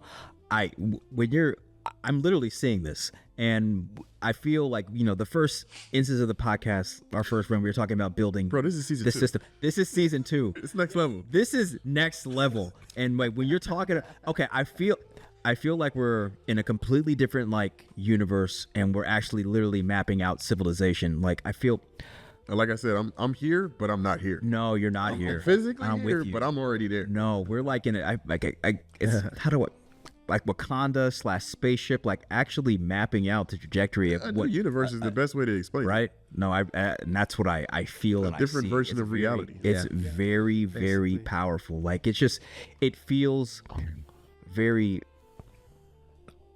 Asiatic, authentic. Like this is how we should be moving, and this is how we do move in physical reality. And now we're coming back home to that awareness, and Allah just chose you to be the speakerphone for that. You feel me? yeah, Right? Does it feel like that? Yeah. This is our easel and paintbrush where we Yeah. describe the world that we want to see. That's right. And we have to have a description, otherwise nobody else can see the vision. That's right. And we use communication to build the canvas so we could love the vision, and then make that with the love that we have with the communication we build with that canvas, create a new reality. Well, that's the way that Right. the 24 scientists, in the way we're taught in the Nation of Islam, there's a council of 24 scientists. They don't 12 or 24? there's 12 and there's 24. Okay. 12 major, 12 minor. Oh, that's right. Yeah, you're right. Continue. The 24 scientists, they don't foresee what's going to happen so much as they plan what's going to happen and walk into that future. That's right. You know, Yes, sir. it's not about like I believe or I had a vision. It's more like this is what I want, and I'm gonna plan it. Me, I haven't gotten to that level by any stretch of the imagination. Me, I'm a dreamer, right? I see the dream, and it's like this is what I want. Yeah, I intend to get to that stage of like absolutely. this is what I want. I'm gonna walk into that vision. Absolutely. And it's my job. It's my job to build the platform and see the people, the Timus and the him and the Amins that have these dreams, and be like, okay, that's cool. What can we bring down right now to physical reality? Okay, what do we need down on planet Earth? What systems, what establishment, what administration do we need to bring that down right now? Bring that down right now. And it's my job to, and it annoys them both, but just, I'm always like, okay, I get it, but I'm down here. I'm down here. Come down here. I have Come never down here. I have never one time expressed annoyance. That's true. I'll give you that. Yeah, that's true. You've been very, I know it's necessary. It's a necessary evil. yeah, I love my job though. I love my job because I can just let them run free and do their creative God thing, and I can just be like, And hey, I'm Black Boy Joy. I love frolicking. it is my bro. It's like it's my job to keep it real. Like, okay, that's cool, but what are we gonna do right now? Like, what do we need What are to the make that? tangibles? What are the tangibles? Yeah, and then now, it's what this conversation is getting me is like, okay, what are the tangibles? What do we need to take from this conversation to what do we need to establish everything we're talking about. Okay, what are the systems? What are the policies? What do we actually need to do? And that's where I love living in that realm, because it forces me to grapple with physical reality. I love that you love living in that realm, because I beautiful. don't live in that realm whatsoever. I know. Yeah, no, it's beautiful, and it's And everybody, all of us are needed. You got to keep all the hands on the plow to push this thing forward. that's right. And it's like we as gods, like we have different visions, and we wrestle and we grapple with our visions, and that's like how we create this universe. That's the chaos. It is the activity of the atoms of our creativity busting together, but colliding together to create new life and to expand the And when we universe. do it together and we are aligned on the vision, that's how we see success. That's right. That's that unity that creates right. the force stronger than atomic bomb. That's right. The two the atomic energy. It's crazy that within one atom is the power of the entire universe. You know, that's yeah. it's real. So our unity That's is what being it is. It's cracking an atom. You know, and then watching a sun manifest. that's right. You know, Yeah. like God is eternal. He's been here since. Like there is no birth record for God. Like the creative energy only came into existence once He said be and manifested Himself into physical reality. That's Like, real. He didn't. He was just there. He just was, and then I am. And we don't know how many eons. I mean, yeah. We can't even. There was no way to. concept of There was time. no concept of time. There was no motion. There was just the potential. And just imagine being that spark that's just in the endless infinity of everything, Insane. It was. or being all of the atoms at once. Like like It was frustrating. I'm sure. It was not easy. And the first I'm real. That's like It's real. that's the what you call it, the Big Bang. You know, that's the, Absolutely. you know, Yep.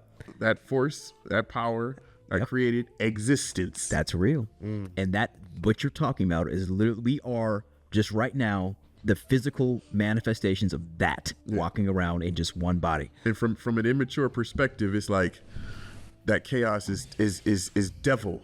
But God used that force That's right. to whip the earth into shape. That's right. And if we allow this like thing called chaos or this energy to be a devil over us, it will. And there is no depth to how far Satan will go. Yeah. But if there's no depth to how far Satan will go, imagine the heights of God. The height. Exactly. Like the devil is a grain of sand in comparison to God and the universe. That's right. You That's know? right. Man. And when you understand this, you do have the power of choice. Yeah, As far as you know, when you don't know, the people that don't know, they're just chasing. They're living in the rat race, whatever. But you need them to. and you need, and they're not bad people. They're just surviving. Yeah. There's just survive. We're all surviving at Exactly. different levels, but there is a lot of beautiful potential. There's a lot of beautiful potential, and I see you guys. I'm like, yep, the creative, the planning, it all is all necessary. Absolutely. Because it starts with the imagination. It starts with that.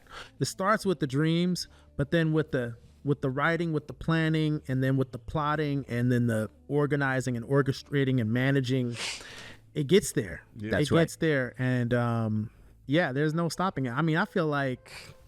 I don't know, man. This is probably the best podcast. I can't even believe I'm sitting here. I can't even believe I'm sitting here, bro. This I is feel like next, every time I this walk is, away from it. This, yeah, no, I love this feeling. This is definitely next. This is next level. Yeah. This is next level. You're when you get here and you get on the mic, you're able to express things that are in you that you didn't know you had the words for, or even the vision or the thought of. Yeah. But it comes out of you, and it's like, oh. Damn. I listen to my podcast and be like, I don't plan none of this. Yeah. He's telling me every time. He was like, bro, tell me some things you want to talk about. I was like, okay. Yeah, that's right. No, what? Yeah, I told him to. Yeah, but it's like, I get it. and I was trying to like hint you, but this is what happens, bro. We don't really need like I read like maybe 2 sentences. I have an idea, but nah. and the timing, right? I would like this thing to be in the daytime because I feel like I have more energy in the daytime. But if I'm honest, this is the time that I get like the most downloads. Like Absolutely. this like hour of night where it's like my brain is going because my body is slowing down and getting ready for bed. Like it's, Absolutely. I'll sit in bed and just be thinking and just be in my own world. But like being able to express this and get this off, it gives me energy in order to keep going for everything else. So like We're creating time. Yeah. We're creating. This is our time. Yeah. And it's like I don't feel any sense of tired. I don't feel any sense of connection to physical reality like the day to day. I'm like, oh no, this is our shit. Yeah. And I'm like, okay, this is our time. Motion. Allah made the universe with motion. Time is the motion between atoms. So we are literally, this is our universe right now, right? So all we've got to do is establish it. That's like the key word I'm getting. I don't know. Yeah, you guys are talking, you have all this motion. Now is the time to harness, establish, to build out that infrastructure in a proper way, build out the administration. Because the thing about Allah is he's the divine administrator. It takes a lot of energy to be responsible for the universe, and the mathematics required. That is, you think Allah is not a manager or CEO? Like people don't like think like, no, it takes a lot of responsibility to do it. So we have to, if we want to be that and harness that energy, we need to establish our HR. We need to establish the administration of the entity we want to expand into the ethos of the universe.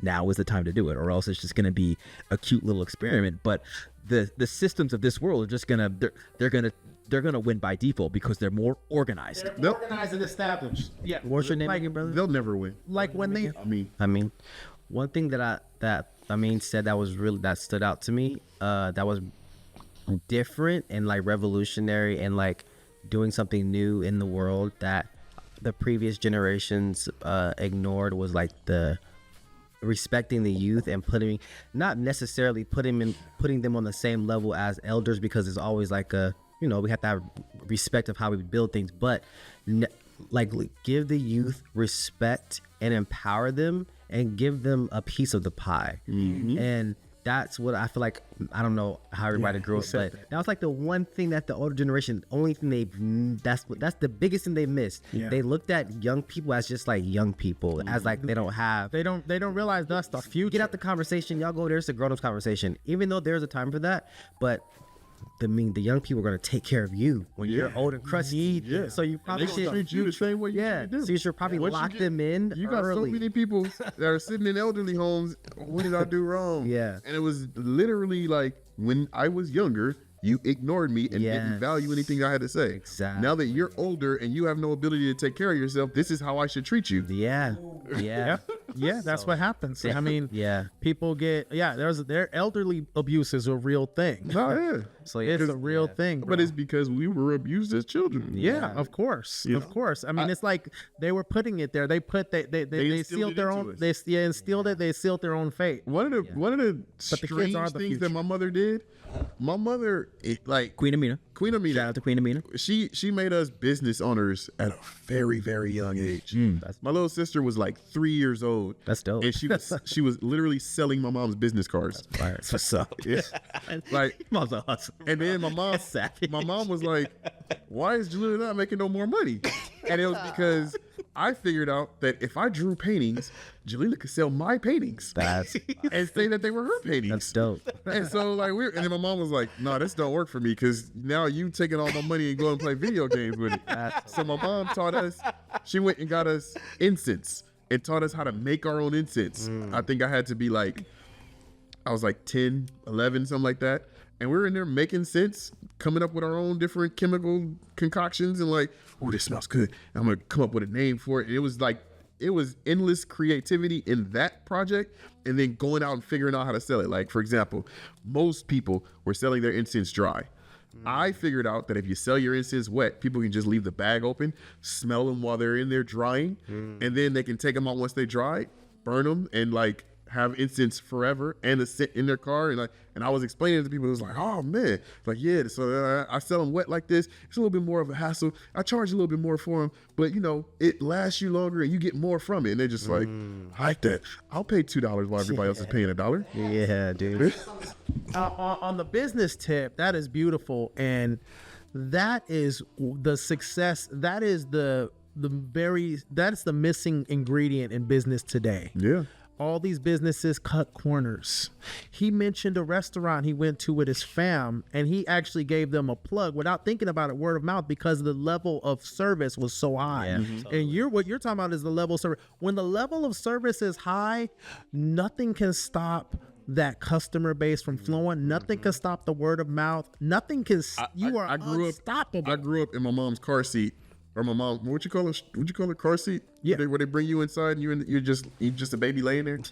or a bassinet, or a seat, or Whatever you call it. My mom would take me everywhere. She would be in her store, and I would be sitting next to her while she's talking to customers. Like that was my upbringing. Like, and then eventually, I'll be sitting on the counter with her while she's cooking our dinner. So I learned how to cook, and I learned that was a place that made everybody happy. So I took on cooking as like my thing because it resonated with me. And I remember watching my mom and dad cooking together, and they were so happy doing that. And it was just like, That's dope, dude. it felt like this is, something I wanted to do. And I didn't even realize it was something I wanted to do until I went to school and tried to be a doctor and failed at that. And then full circle moment when I was in my late 30s, and somebody helped me realize food is how you heal people. That's your medicine. And I was like, And How You Live is all about how the medicine cabinet is in the kitchen. It ain't at the hospital. That's where you go when you're dying. Like, that's when you go when you need to get something broken fixed. Like, you should be healing yourself daily from what you serve in your kitchen. And it was like, that's my ministry. Like, Like, Yeah. and to the point where now I'm like, I'm gonna be honest with you, I'm low-key over being a chef because I want to get into growing the food, because that's where I'm needed. Like, that's where we have the biggest emergency of like people not being able to get access to good quality food, is in not having access to growing it ourselves. That's amazing. You had a beautiful mom that set a really good example for you and let you experience things and like put you on the path that you are now, like a very bright, creative, I can tell you have like a very like creative and open mind, like a very like endless flow of consciousness of just like ideas and stuff. And that's like, it's a God body. like shout out to our parents though, that that provide those opportunities for us, so we can grow to the people we are today. Shout out to our parents. No, for real. Shout out to Queen Amina. Shout out to and Amin Muhammad. Brother Amin. Shout out to Queen Amina. Shout out to brother. What's your father's name? Brother Carl. What's your mom's name? Sister Sharon. Sister Sharon. Shout out to my mother, Lori Brown, Darwin Jones. Shout out to my mom and dad, Carol York, Oscar York. Yeah.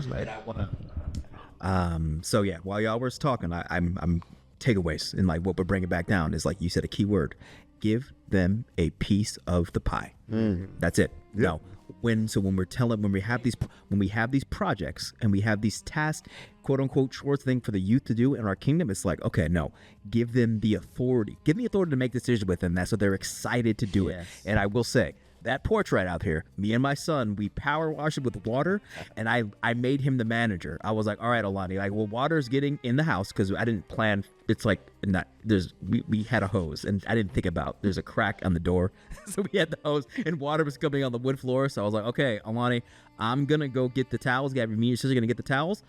You got to figure out how we're gonna get all the water on the porch out the drain. So as soon as I gave him that the job, I gave him a job, and it was urgent too. It was like, I was like, bro, like there's water in the house. That's bad. Like I actually need you to help me, and it's important. Yeah, step your game up, bro, because like I gotta go. There's water in the house. It's an emergency. Like we gotta. There's nothing better for a son than to be needed by his father. Bro, he was feeling it. He was like in the game. Before, he wasn't really trying. I was telling his chores were wiping off the counter, doing sweeping. He was like, making his sisters do it. Like he wasn't really trying. Because once he knew that's how serious it was. It was like, this is B work. Like this is just fill work. Exactly. You gave him emergency work. Yeah. That's like, so you need me? Yeah. And I think that, okay, so let's takeaways. It's making it fun, giving them a piece of the pie, and having that urgency, because that's it. Like giving them real like power. Yeah. No, for real. Like we sit here on the council with them, and they come up with ideas, and we see them being executed in real time. Yeah. You know? Yeah. Like and imagine the world once they're past the like novelty of it. Yeah. Like they really feel a part of this council, and they're not just saying stuff. They're actually like, they're actually thinking and creating the next version of reality. you. It's for them. It is. It's for them and us. Like, they are the future. And I realized as we are talking about this right now, I had an epiphany.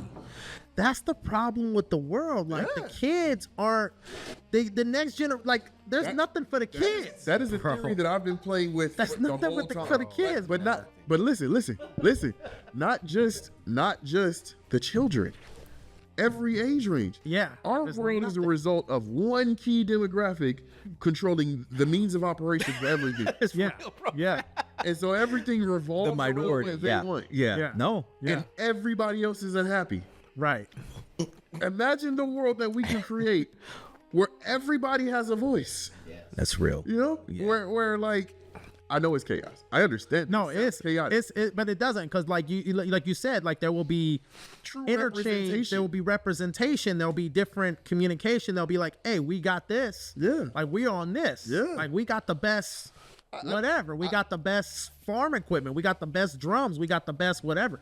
But they're on this. Oh, they got the best restaurants. They got the best whatever it is. And, you know? and we all are exchanging. Exchange, because exchange is life. I mean, it's in the plants, it's the sun, it's everything, it's in the soil, it's interchange, it's movement, it's communication, it's love. Yeah. It is everything, and that's what we need in this world, and that's what we don't have. Like, like people don't, like, we were talking like we know cats who, you know, they have set up like he was talking about, like, he went to somewhere where somebody had like a cool spot, but it was like, you know, in Skid Row area kind of, you know.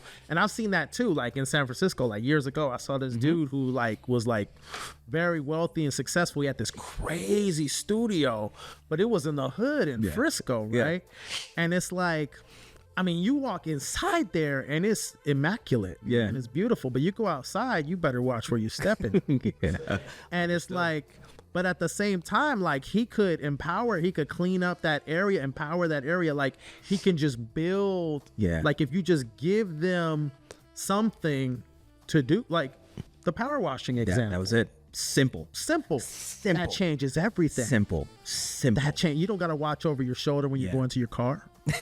Now, no. Because you got 24-hour security outside. Yeah. You taking care of your neighborhood. And there's pride and there's happy, and it's like, no, that's your neighborhood. That is your, you know, the sidewalk. And what I just cognited on when you just said that is, my son needed a purpose. When I tell my daughters to do stuff, they just love serving me. They love doing, Daddy, do a good job. Like, they like to serve me. My son, he does like to serve me, but he needs that purpose. He needs that drive. Otherwise, it's like, I need to understand what I'm doing. So I think what I'm getting from this is, like, you know, we all know this, boys and girls are different, but also just realizing that especially black boys, we need purpose. Like, we were robbed of that growing up. It was like, yo, man, you can play like, y'all could play sports, you could sing, you do music, you could tap dance, but like, None of that's your purpose. no, That's just what you can do. bro. Like, And these kids end up running the streets and getting into trouble because they don't got purpose. they got no purpose, bro.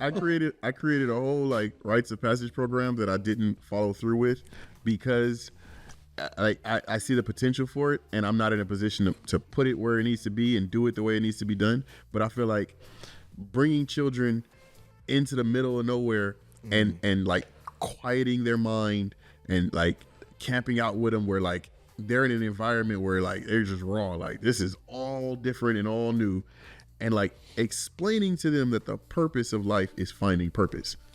Yeah. Like just helping them understand. And the way I did it very visually, because I'm a visual person. I think visually. So I like, and I've explained this on the podcast before, but like I took them on this mountain and I gave them backpacks and I told them to fill the backpacks up with rocks.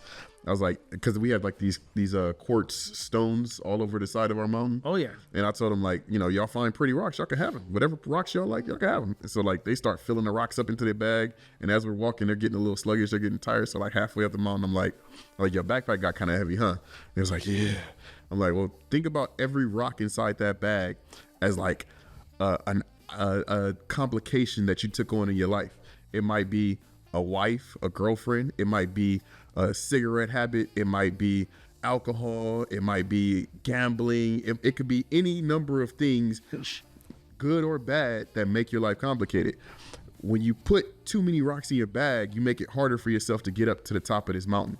And once you get up to the top of this mountain, guess what? You're able to see the whole world and see what the world needs. You match what the world needs with what you like to do, and that's your purpose. That's how you're valuable to the world. I was like, so don't put too many things in your bag before you get to the top of that mountain. Exactly. It's fine to have a couple of different, things in the bag. You got 1 or 2 rocks, that's fine. But you don't want to have more rocks than everybody else in your bag. Yeah. And that's what's slowing us down. And like, I'm saying it to the kids, but the fathers is like, bro, I ain't never heard nobody explain it to me like that. And I was like, okay, this is the vision. Like, Yeah, bro. the first time I did it, it was just my nephews and like one of my friends. And the next time we did it, it was like a couple other kids, and I explained it to them. And like, it's always like the kids get it and they're like, I don't even want this backpack, and they throw the backpack down. but the fathers are like, damn, like nobody ever told me that. Like, now I got all these things. It's like, I was like, but it ain't too late. You just gotta take away some of the obstacles. Like, lighten up your bag, Streamline. yeah, Get to the top. figure out which one of these things you cannot let go because they're yours, and then let go of the ones that you can, and keep moving till you find your purpose. Exactly. And then once you get there and find your purpose and establish with those key rocks, that now you can go crazy. Endless creativity, Like examples of that you see like with some celebrities or athletes where they like, I think of like the story I heard, MC Hammer. It's an old story, but like he got big and he employed his whole hood, which was good. I didn't know that. And he went bankrupt. Oh, understood. No, he was going on tour with like, 100 people, 200 people with him. And also it made him dangerous, 'cause nobody messed with him. nobody messed with him. The other rappers were afraid of him. They learned very quick. But that probably also made him difficult to work with within the industry. It made him very difficult, but he basically it was a sabotage, basically, because there was not enough. It was too many rocks. It was too many rocks. Like, you need to get your stuff stable and solid, and then once you're well established, There we go. then bring in all those people, and you got jobs for them. You can't just have an entourage of 200. I mean, he had busloads. I mean, you could look it up. He had busloads of people. I mean, he employed, which is good. I mean, he has a good heart, I guess, but it didn't work out. Where's he from? Is he LA? Is MC He's Hammer? from Oakland. Oh, I didn't know that. Yeah, MC Hammer, I mean, you can look him up. I mean, I don't want to go on the tangent, but he's got a big reputation. Like, he's ex-military. I didn't know that. All the gangsters were afraid of him. Wow. Oh no, he was. I mean, if you think about it, if you watch him dance, you're like, wait a minute, that translates easily into whooping somebody's ass. Actually, All things I haven't even thought about seeing MC Hammer. The amount of strength that it takes for him to make some of them moves is like, bro. He was with Death Row. And then after that, he was with Death Row, and he was like certified super gangster. Like, they were like, yo, this dude is the real official. Like, everybody, like, you see like Ice Cube talking about, you see like official people were like Snoop, like people were like, man, MC Hammer was the real. Redman. They were like, MC Hammer was the real gangster of all of us. We were studio gangsters. I had no idea. Oh yeah, he was the real. Yeah, bro, he was the real. you got to go on a TikTok like. It's hilarious. Oh, there's whole stories. And touch this, bro. Hey, he had an album. Minted, backed it up. Hey, he had an album called "Please Hammer, Don't Hurt Him." Please Hammer, don't hurt him. I never. Think about Hammer. Your name is Hammer.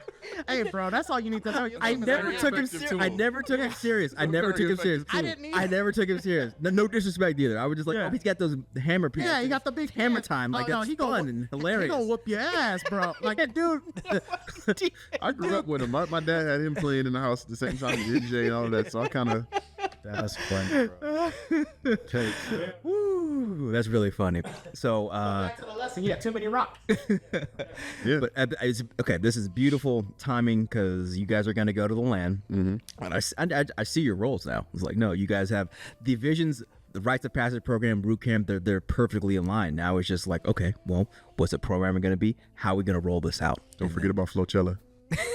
Flocella. Yeah, man. It's dope. That's dope. The city the land is in is called the Boulevard. So Flocella on the Boulevard. You're like, That's fire. There we go. So yeah, it's your job. When you're going down there, it's like, how do we make this real? And then once I get a sense of like, okay, I know what he's bringing to the table, the vision, and then what you're capable of building that establishment. It's my job to be like, okay, what are the tangible steps to get this done? Where are we gonna get the funding? Where are we gonna? Okay, how are we going to make this happen?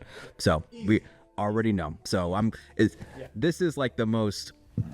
It's a militarized podcast, but it's a board meeting. This is a very beautiful thing. I'm glad I was able to like have you have that level of clarity of a board meeting, because that's the way I've always thought of it. No, but bro. I never expressed it to you. No, and I really appreciate it because like that I'm trained, like I'm a corporate. I got to speak to you in your language. I gotta.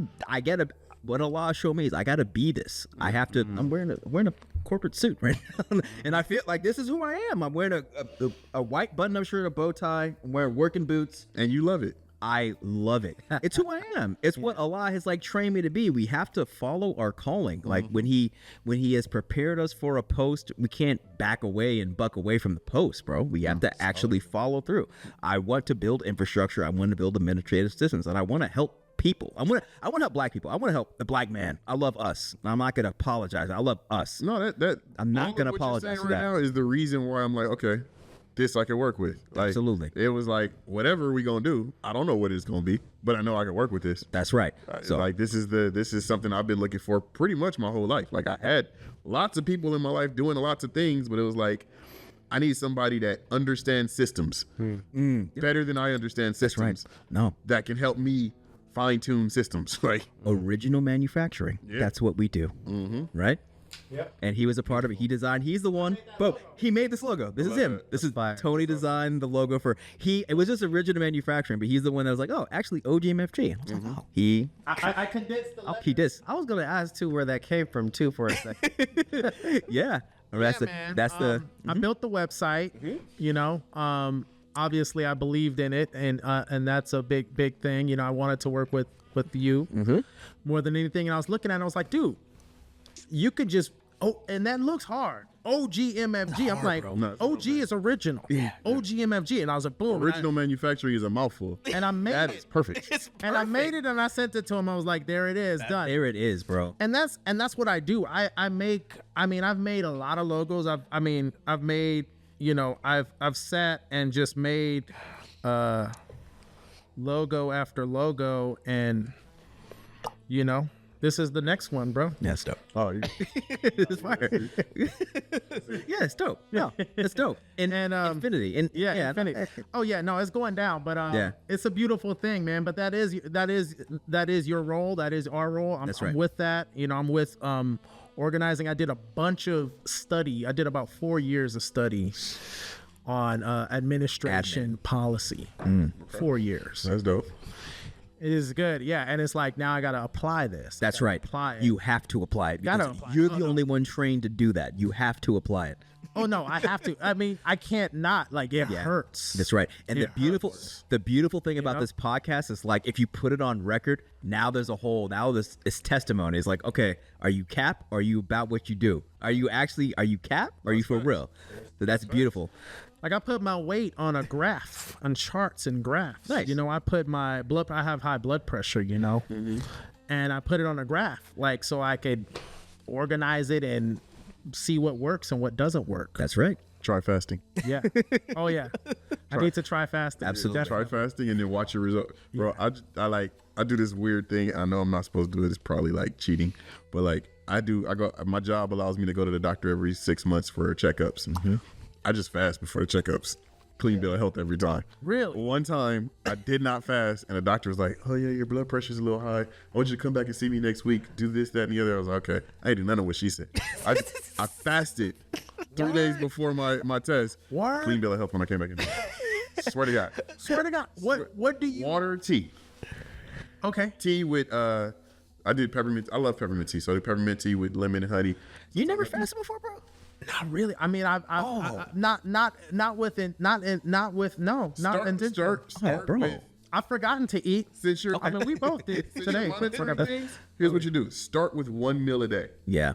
Think about it, plan it out, make sure it's got all the things you need in it, all the nutrients. But start with 1 meal a day and make it like 4 or 5 hours before you go to sleep. Okay. I do mine that- like between 4 and 6 p.m. Yeah. Do that until you don't feel hungry throughout the rest of the day. Like food is no longer a thing. And if you mess up, don't beat yourself up.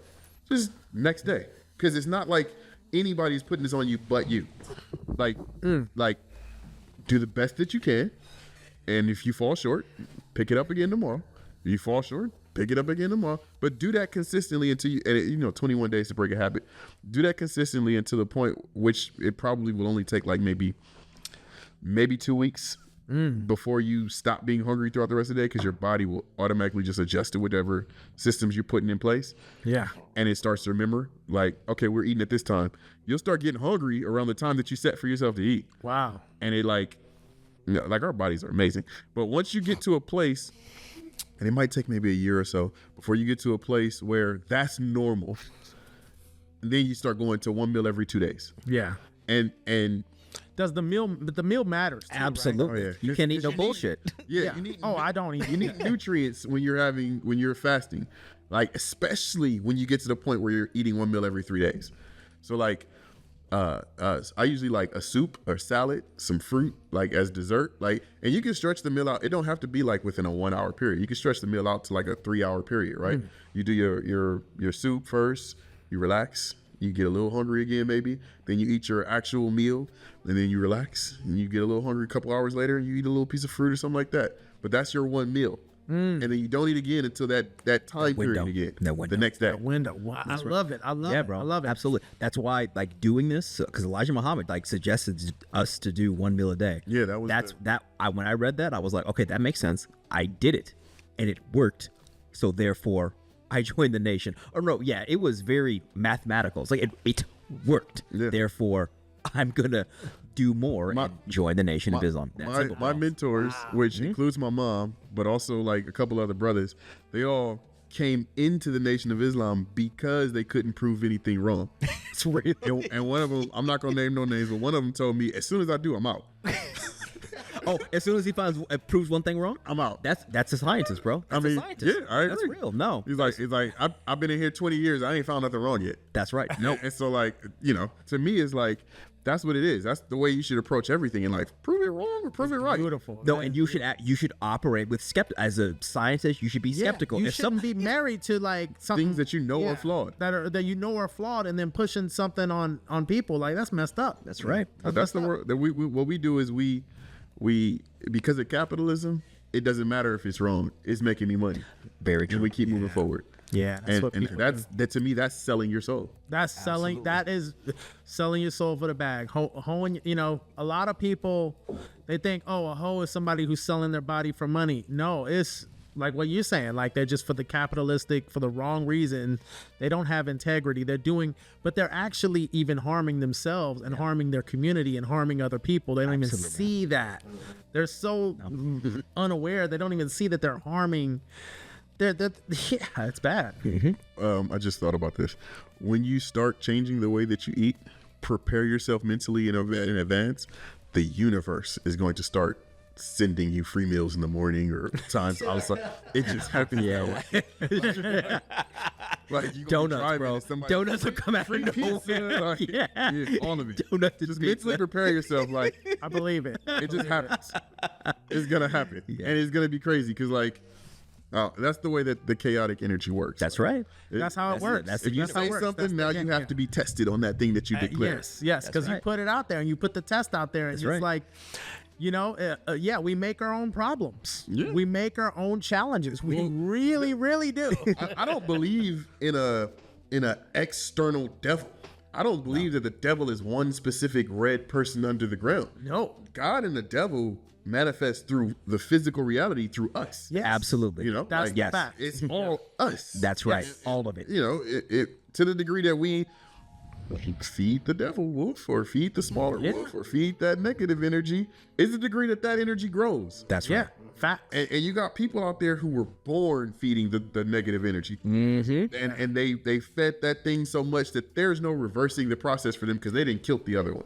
Right. Yeah. Those are demons. Those are Satans. Those are devils. Yeah. No, absolutely. That's Yep. the closest They're we get all to the way in. Yeah. They're all the way in. And they're so invested in that version of reality. That's heaven for them. Yeah. You know? Yeah. And if we allow their heaven to be our reality, it is our hell because we don't want to resonate with that. We find it deplorable, despicable, disgusting. But as long as we allow them to rule our world, their rules are what exists and what are and what's. We don't have to accept that. No, not at all. We have the power and ability to change our reality. That's why ye are all gods, children of the Most High God. All of us are a universe within a universe. We got millions and trillions of cells within each one of our bodies. Like they all depend on what we put in our mouth to survive. Like we are the managers of this and this. That's right. We just have to manage it. That's it. So true. So beautiful. Yep. Damn. I am bro. I'm gonna get us on the downhill slope to closing this out, but I wanna just leave with just start with a dream I had about my father and my grandfather. It was recent. I think it was 2 nights ago. Okay. Yeah, but it was an eye-opening dream. And this dream, all it was me, my father, and my grandfather, like in lineage. Like it's one being, but like succession, but like in one being, sitting down at a poker table, like and the other players at the poker table, it was the universe, it was the world. It's like, okay, Adam, we're with you. Let's play. You stand on their shoulders. and not, It's time for us to play. not just their shoulders, Yeah. but everyone that came before them. That's real. All the way into the beginning of time. Yeah, it's real. The original being. That's right. Those are the shoulders that you stand on. Amen. And it's like all of y'all's fathers have passed. My father has passed Parkinson's, so I see him, whether it's intentional or not, like preparing me. Or like, hey, bro, like you're the oldest son. I see what you're doing. And he's been supporting me too. Like, don't get it messed up. My dad's been like, no, you're doing the work. That's awesome. And he's not the nation. He's just a brother. But he sees it. He sees it, and He he's proud of feels it in He's him. proud of you. He's proud of all of us. And he's like, no, I feel his energy, and I see him like lifting me up and being like, no, salute. I'm gonna support your children while I'm still here, so you could do the work. I'm gonna support you, and I'm gonna lift you up, and I got you, as does my father before me. And like you said, it's that line, but we all feel that energy of like the fathers before us being like, no, y'all got the rock. Y'all got the rock right now, and we got you. Just keep going. Yeah. And Joshua in the Bible was the one that grabbed the kingdom. Moses got us to the promised land. The Joshua generation was the one. Joshua was like, go to all of this. It's all yours. Go and take it. I got you. That's our job. That's our calling. Absolutely. Yes, sir. Absolutely. Yes. I could end on that. Right? Okay. Yeah. Beautiful. All right. Straight up. Yeah. Let's do it. Okay. You want to close this out? Okay. Okay. Yes, sir. Bismillah ar-Rahman ar-Rahim. Alhamdulillah Rabbil Alameen ar-Rahman ar-Rahim. Maliki yawmiddin. Iyyaka na'budu wa iyyaka nasta'in. Ihdina siratal mustaqim. Siratal ladhina an'amta alaihim. Ghayril maghdubi alaihim waladdallin. O Allah, we beseech your help and ask your mercy. We believe in you and trust in you for all that we need. We are helpers in your cause, and with your apostle, please grant to us success. Thank you, Allah, and we cannot thank you enough. Ameen. Ameen. Oh Allah, thank you for this time together. Hold us accountable for what we have said. Give us the power, the courage to usher in these words into physical reality. Give us the power to offset any counter intention, any counter purpose of what you have set us forth to do. Give us the purpose.